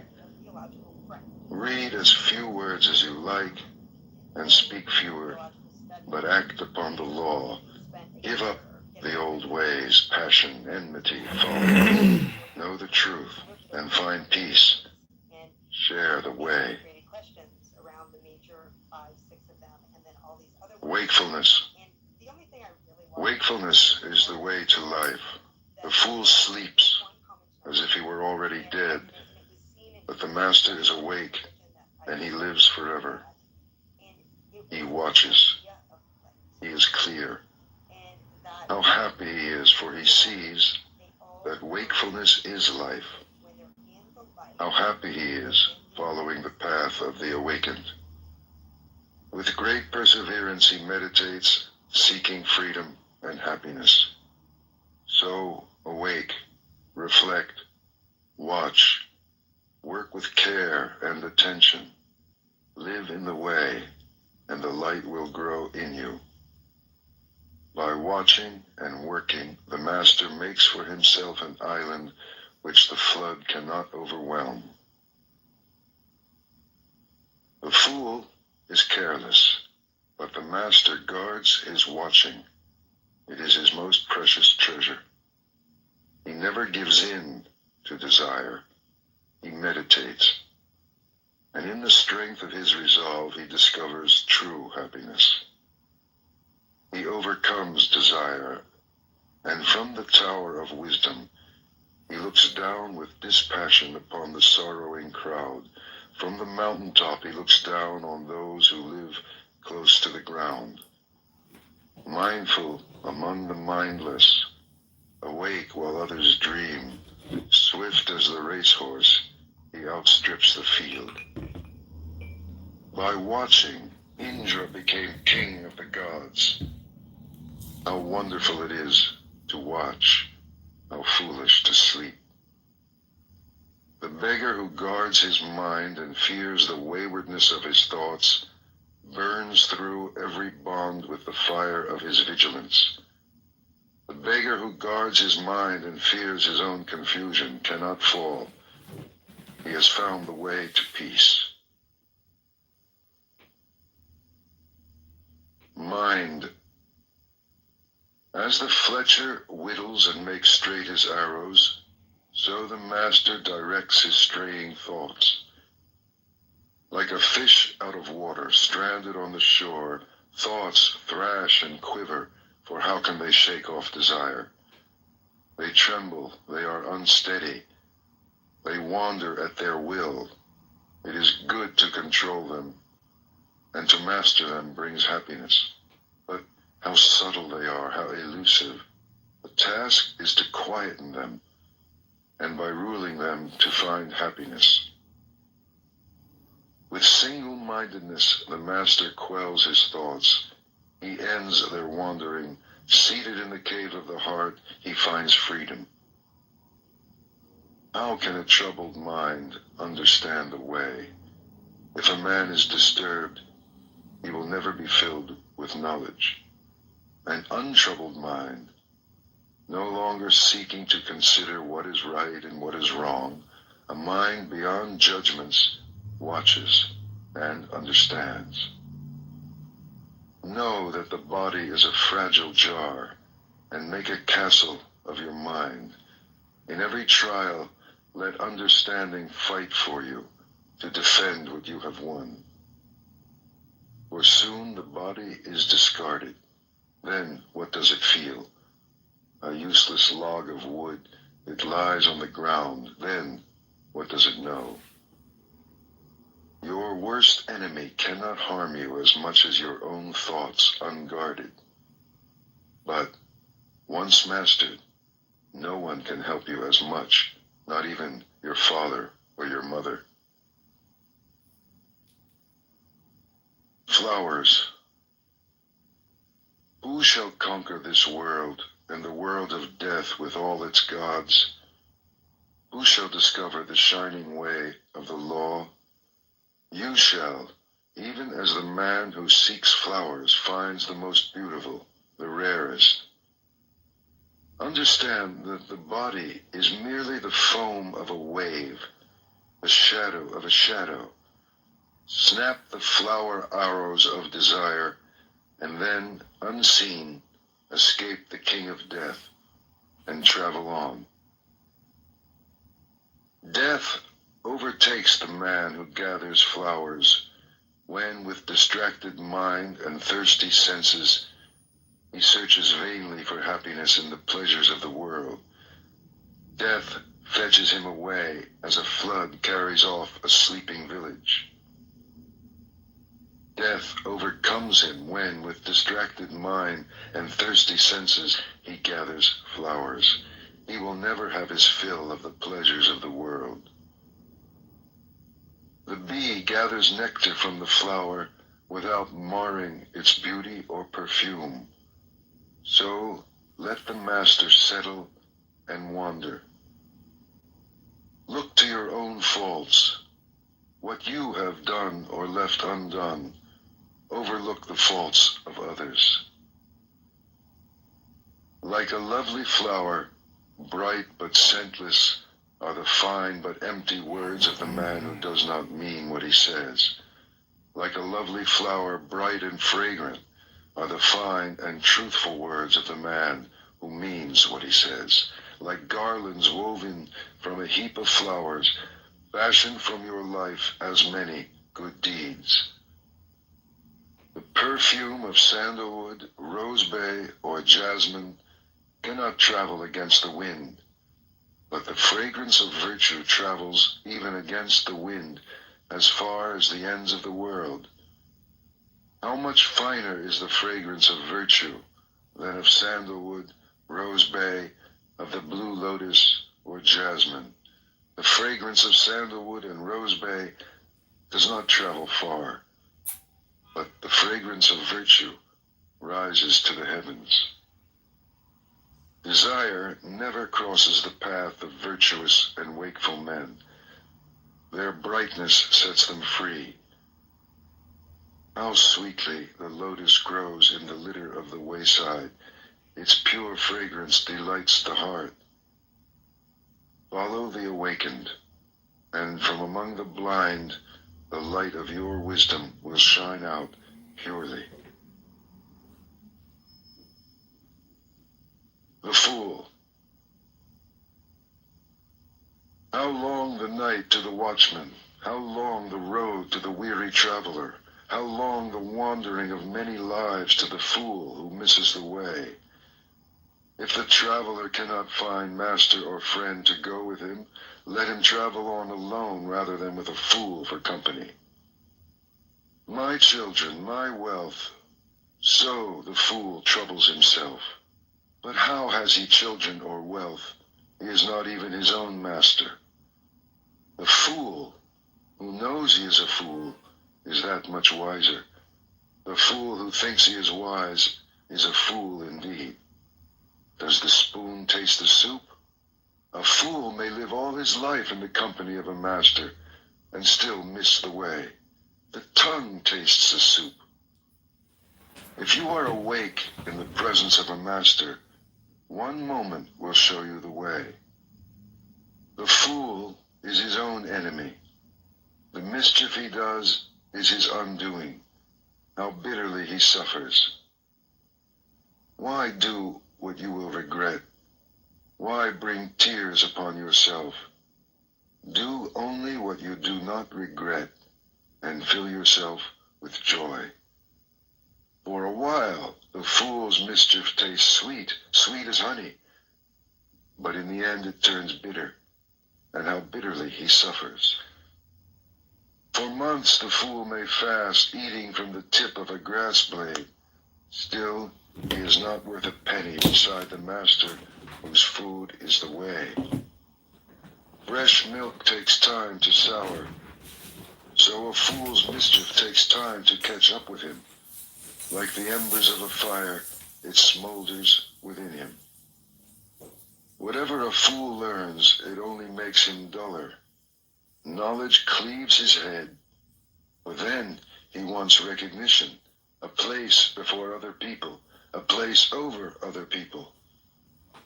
Let them know my work. Let everyone look to me for direction.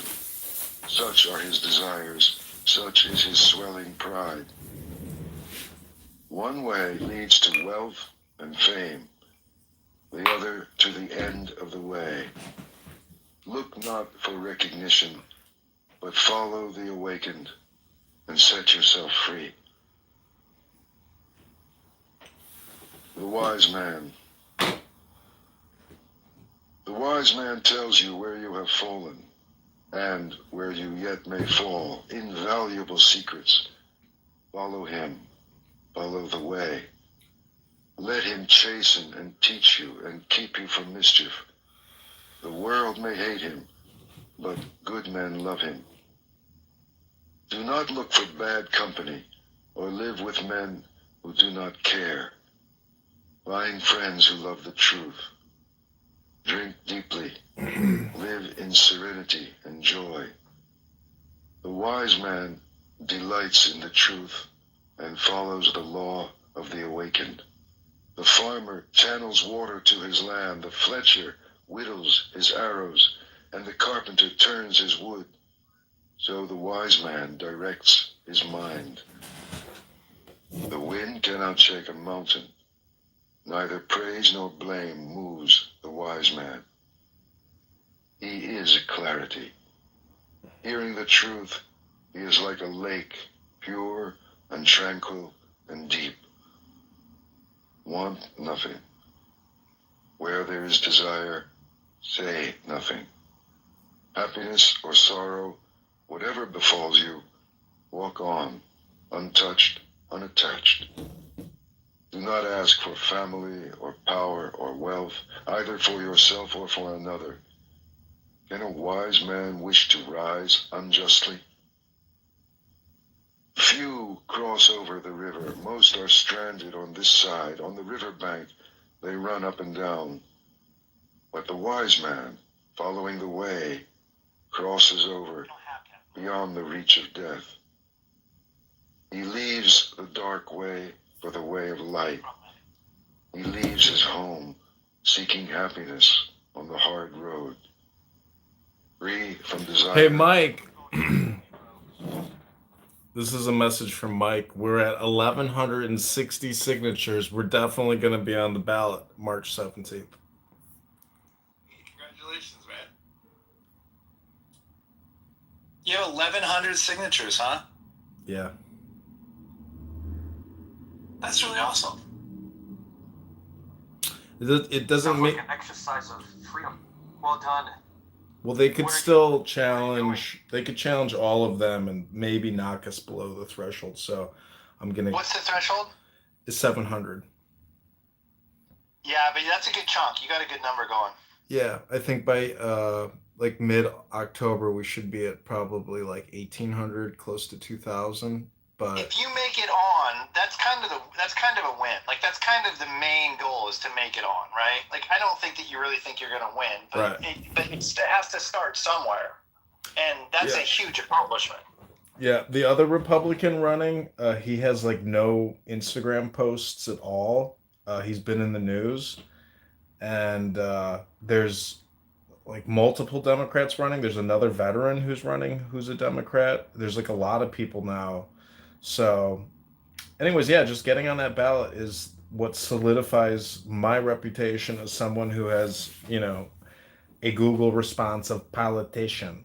And it is what it is. People really dislike Darren LaHood. They really do. He's got a very negative feedback, you know, vibration going on. People are really upset about the Big Beautiful Bill, the Epstein files, anything MAGA. Everybody hates MAGA. So that's the world we're living in. What about Mara? What's Mara again? Make America rich again.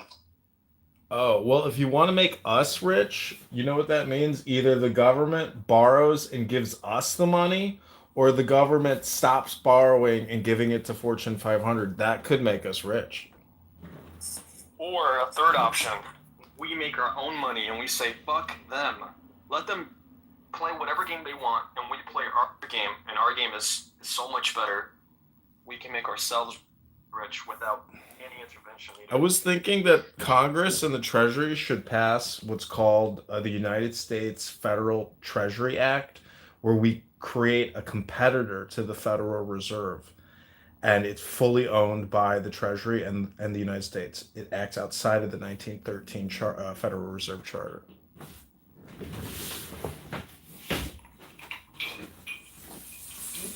That's still like you're asking for permission. You know, you're asking for permission to be rich from the government. And the government is not supposed to be our daddy. That's wrong.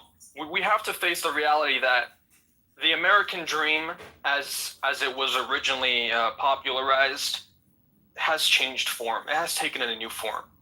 The world of work hard work pays off. That's a thing of the past. It's time to work smart. My microphone's quiet. Well, everything is very tribal or cartelish. So we have all these competing cartels, all vying for an unbalanced U.S. budget, whether it's big pharma, the banking industry, the energy industry. It doesn't matter which industry it is. It is a cartel competing for borrowed dollars. If we just had a balanced budget act and we weren't allowed to spend more than we took in revenue, it would solve a lot of the deceptive problems that are happening, and especially in terms of big pharma. And the Senate Democrats proved it when they screamed at Kennedy, and they're just screaming at the top of their lungs because they're all just crisis actors bought and paid for. Would you be able to illustrate how that would put more money into the pockets of average Americans? It's basic economic theory. The smaller the government, bigger we the people. Yeah, I agree with that 100%. The government has to shrink for the people to be well off. Matt, I don't know how old you are, but I'm 50 and bought a house 25 years ago. It's paid off now. When I bought the house, my salary was about $90,000 a year, and my house cost $181,000 for a 5-bedroom home in Atlanta, Georgia.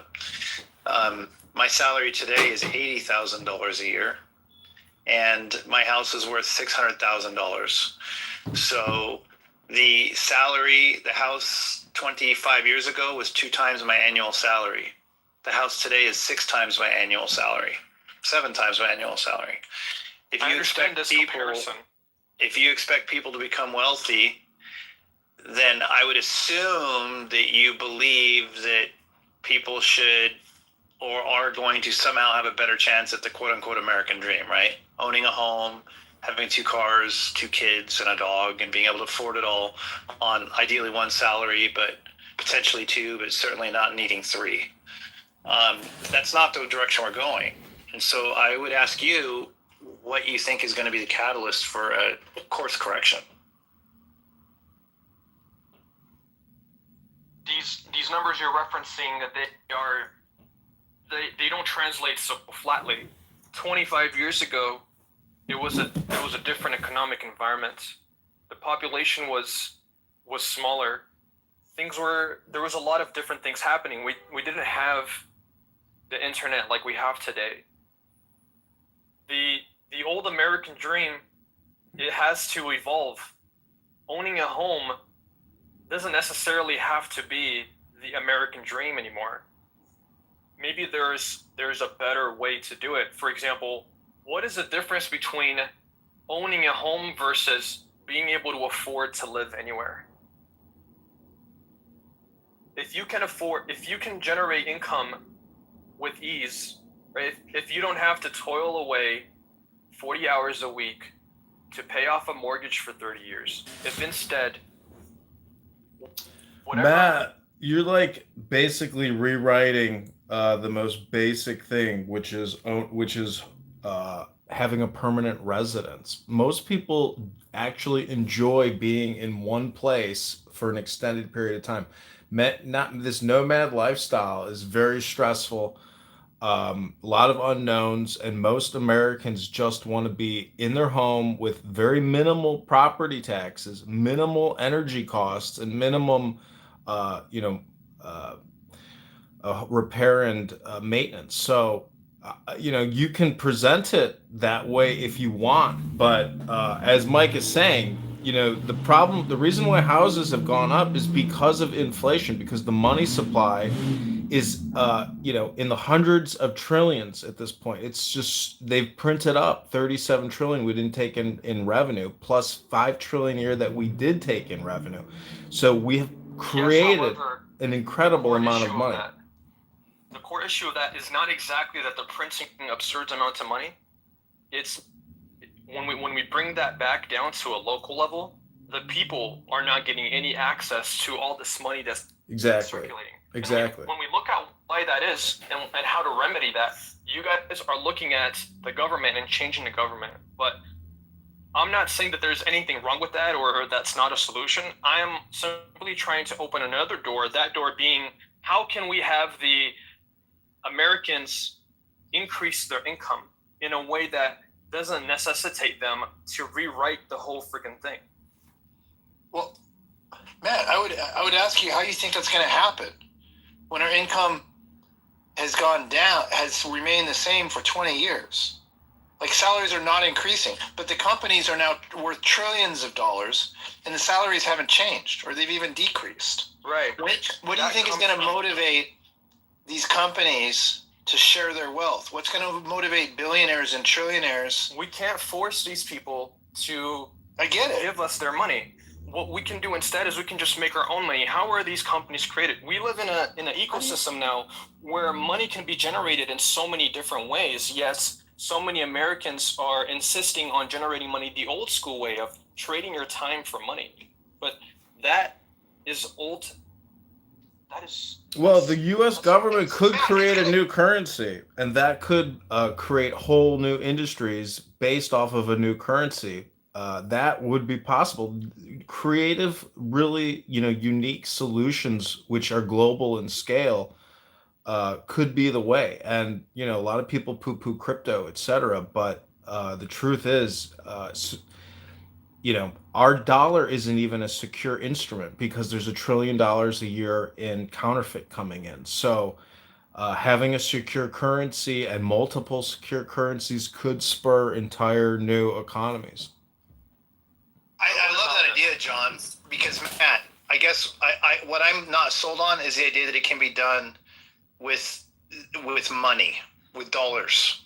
I don't think that you somehow saying that people are going to be able to acquire wealth, increasing amounts of wealth of those dollar bills, if we do reevaluate what we're collecting and we redetermine what the currency is, then I can imagine that being a possibility. But there is no way to recover the dollars that are increasingly flowing at rates It's that not are supposed to.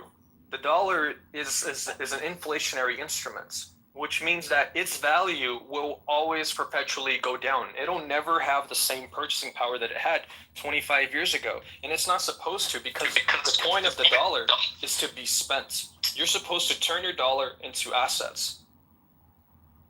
I understand that, but we're not getting more dollars than we were getting 20 years ago on average for the same work. For the same work, yes. So what do you think is going to... So we have to create new works. We have so many tools available to us now.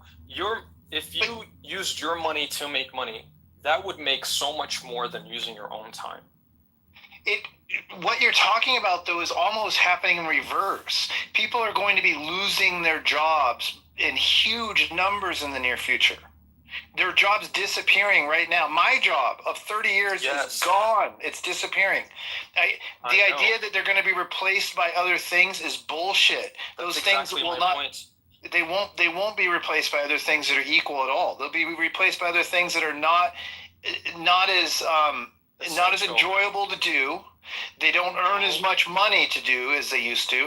The things that are replacing are not going to be equal. I mean, if, in my opinion, we're going to end up having a universal basic income in the country, because there's going to be huge percentages of people out of work. Because these companies are not going to reduce their profit increase. They're generating their quarterly profits. They're not going to reduce that process to make sure that unemployment doesn't rise above 50%. They're not going to give a fuck. And if we looked at across these jobs that are being taken out of circulation, we would find one commonality across all of them. And they are essential to the functioning of society. Running the infrastructure is going to become automated. And that has been a consistent pattern ever since the Industrial Revolution. And that's not a bad thing. And what that's going to do is it's going to force people to become more creative. It's just not going to happen. They want to have more than the bare minimum. That full automation is not going to happen, dude. People don't even clean their toilets. People don't wipe their asses after they take a dump. People don't know electrical, plumbing, nothing. John, I'm a creative person, and I use so much more of my brain than the average fucking human being to do so. The rest of them don't give a fuck. They're making smart cities now, guys. These toilets are going to clean themselves. John, what do you think? I know, but electronics break down, dude, and nobody knows how to fix this stuff. All they know how to do is order new shit. Right, and that's the best we can expect out of 80% of the population. I don't understand where you think this is going to come from, Matt. Like, if you just look at... come from the 20% who know how to get it done. The people who know how to get it done have always taken care of everyone else. That was the birth of society. The hunters, who were really good hunters, came back with extra food, and the people who were smaller just lived around them and contributed in other ways that they could. However, now we have evolved to a point where we don't need everybody to contribute anymore. And that was the birth of welfare. And universal basic income is going to become the new welfare. It's just going to become the new bottom line. And the people who don't want to live by the minimum means, they're going to have the opportunity, like Mike, as yourself, you said. They've already established a baseline for a minimum basic income. It's called Food Snap or Welfare Cash. You know, it's already there. It's already in place, and they're not going to expand the budget on that. So, you know, the situation now is the situation and the status quo. That 99% is going to be the same status quo in the future. So if you want to see the future, look at it right now. Matt, I think there's going to be massive unemployment in the next 20 years. I really do. And we can blame those people for being lazy or not wanting to better themselves or whatever, but we can't ignore the fact that the tides are turned against them, that the middle class is going away. It's you either have or you don't. You either own or you rent. And rent will continue to be as expensive or more expensive as owning. So let's hear from Joni. What's up, Joni? Well, and what he just said right there, I had that in my song. I said there's a big difference between owners and renters. You know what I'm saying? And it becomes to where who handles the lot and then who is on the lot. Now, we need somebody to be there to be a renter. If we're going to be over there doing landlordship and all this kind of stuff. And this is what's going on with the whole corporate America. Everything is bring in the goods, sell them, I need my money, give it to the people. And the people need it. They need it. Just like somebody that needs to rent an apartment, as you need to buy corn, as you need to buy whatever. Yeah, but you failed to yet mention property taxes, homeowners insurance, maintenance costs, squatters, etc. It's a fact. That's still an old school way of thinking, guys. What is the difference between owning a home versus owning a secured income that comes in every month? How much money would it take to generate enough money to pay rent anywhere? And if you can generate rent money every month, how do you not own something? Why would you? What's the difference? That's my point, right? What's the difference at that point? I'm saying, if I'm guaranteed this much money a month, I'm definitely gonna put down on something that I own. And you're free to do that. However, there are advantages to renting, and because you're painting the idea of owners and renters as renting as being like an incredibly inferior practice. However, there's pros and cons to both sides. Right. For example, like 18 car. Well, rent when rent's equal to mortgage, there isn't much of an advantage of renting.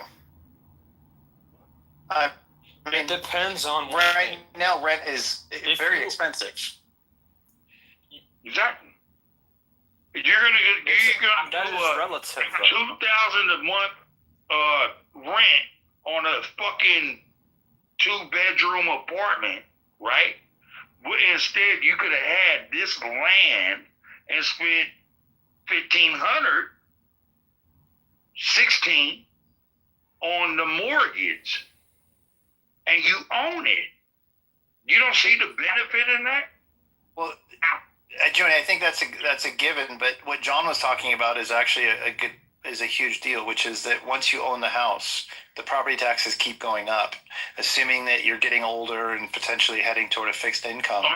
The government's eventually going to be taking what you own away from you anyway in the form of taxes. It's going to get to the point where you can't pay your taxes. They're going to take it over and they're going to sell it to somebody who is rich, and the rich person is going to hold it and rent out the house they used to own. And on that point right there, it don't make any kind of sense as to where you're saying you would rather spend this $2,000 a month, right? And you didn't put something aside for taxes. I mean, my taxes are already almost $1,000 a month on a house that's paid off. Like if that triples over the next 10 or 15 years, and I'm end up making the same amount I made. Listen, I'm making the same amount I was making 15 years ago today. That's most people are. Okay, so if my property taxes triple and I end up making the same amount I'm making today and 15 years from now, I'm not going to be able to keep my house. Guys, this is only an issue because you're still trading your time for money. There's an equity jug right there. Like, you can sit there and sell that. Man, I know. Cash out. How about that? I know. Let's welcome back to the ring, guys. Let's take a moment. That you're paying $2,000. Yep. Hey, Beth, Jonah, you have a really bad mic, by the way. It's really hard to hear you, but Hey, there's only one solution for this problem, and that's the collective intelligence has to be raised. And there's only one way to do that, and that's through communication and technology.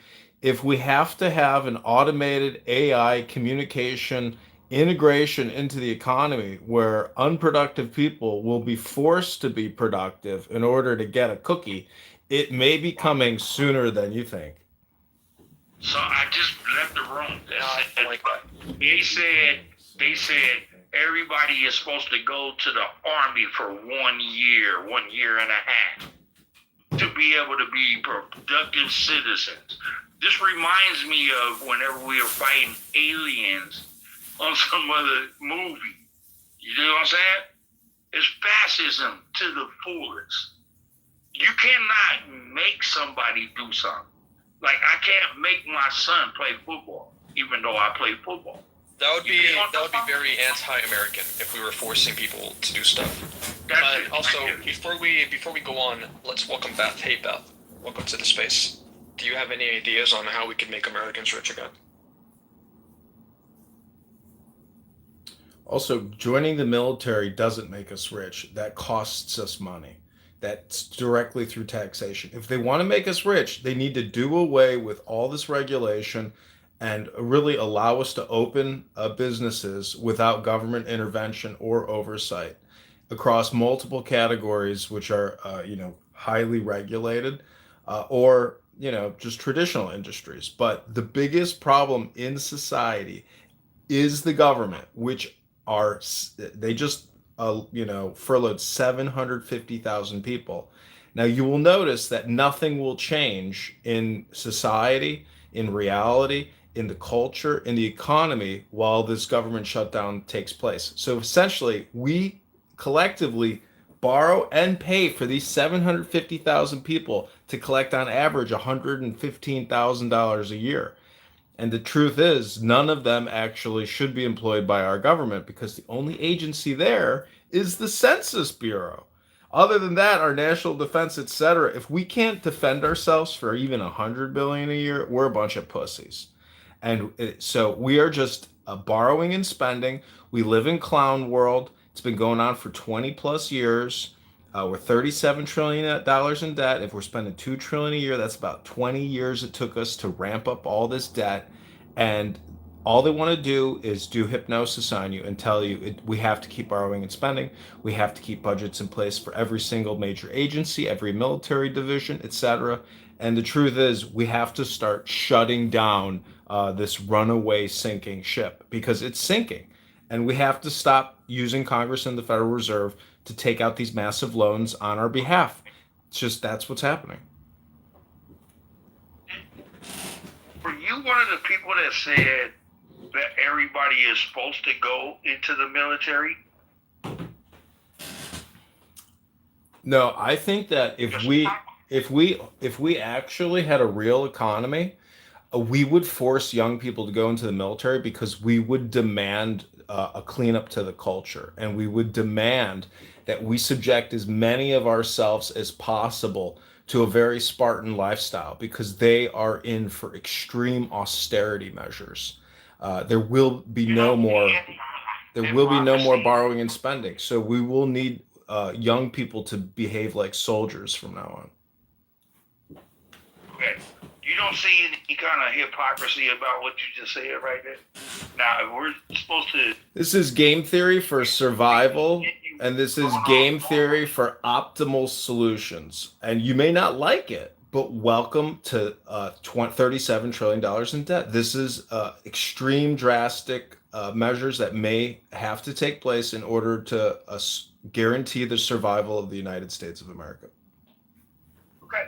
Like, you know what? I agree with you on both ends on some real stuff, right? I'm not sitting there saying that we don't have to train our children differently, but I don't think that they have to go into the military to find that training. You know, there are different people out there. You know what I'm saying? Second part would be, now you want to decrease military spending, but you want everybody going to the military.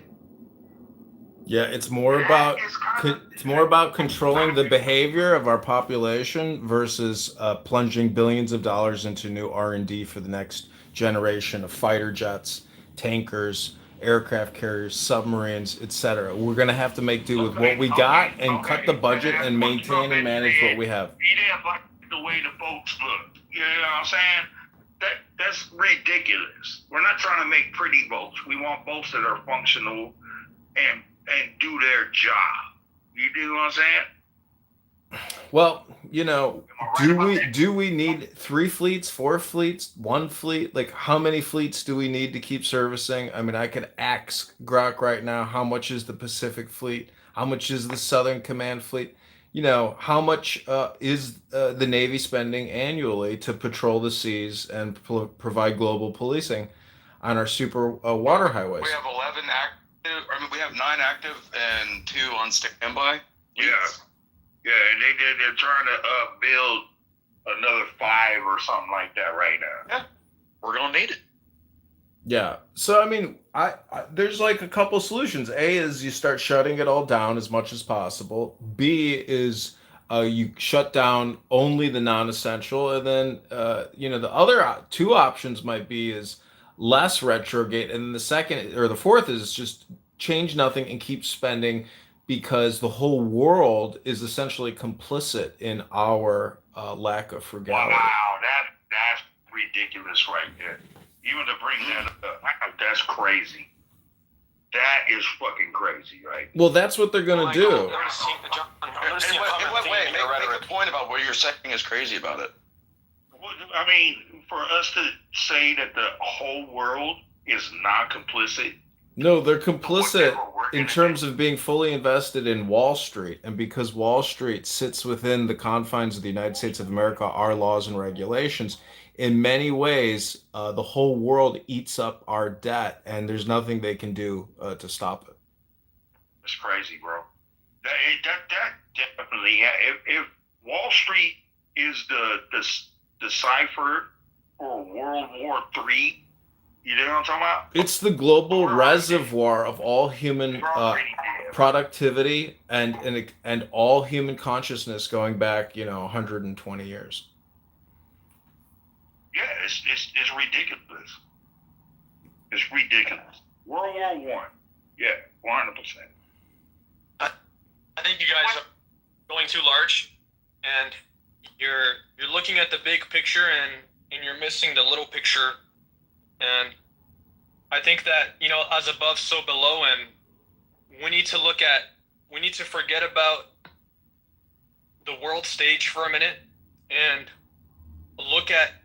take the magnifying glass and look at each one of us and answer the question, what kind of systems are available to us right now in 2025 to make us all richer, not by the virtue of bringing the bar down to our level, but rather by raising our own level to meet a standard where we get to live life with the freedom to explore all of our creative wins.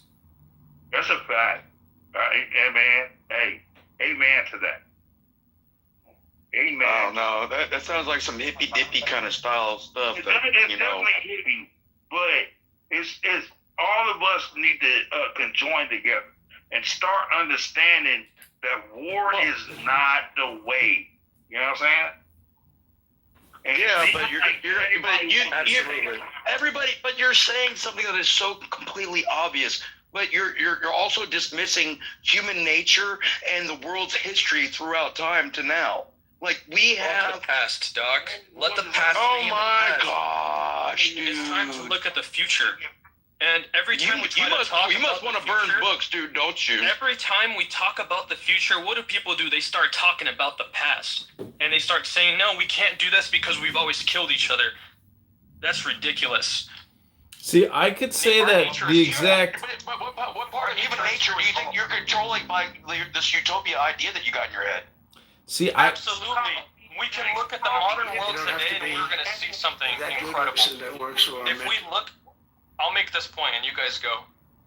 If we look at the conditions that a human lives in a peak human life right now, they live in a world where the world around them is so far removed from our natural biological world that we used to live in for hundreds and thousands of years. Just recently, humanity has reached a point where we get to navigate existence that is completely subject to our imagination. And we don't have to be bound by the laws of the past. We can create any future. Yeah, but Matt, you're not going to stop cartels from doing what cartels do. You may think you can come up with a creative solution, but the cartels control the politicians. And so, we can have this conversation all night long, but I'm going to go sit in the sun. Stop them if you're not willing to confront them. We can change the environment that they live in. And suddenly, they're just... What does that even mean? It means, Doc, that you got to hit the leave quietly button to save yourself. There's no other way to save yourself and to save everyone else except to hit leave quietly. My friend.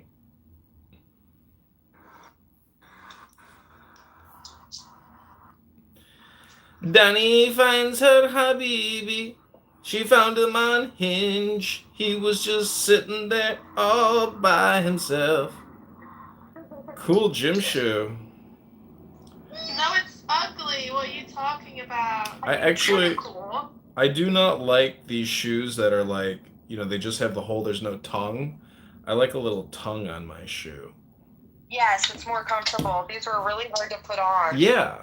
They're not great. I don't like those shoes. I need a tongue with some... I don't know. It looks like it's got mold on. I don't know. I don't like anything about it. Like, oh my... How the fuck do you have like a Balenciaga sock or like whatever the fuck that is, and you got like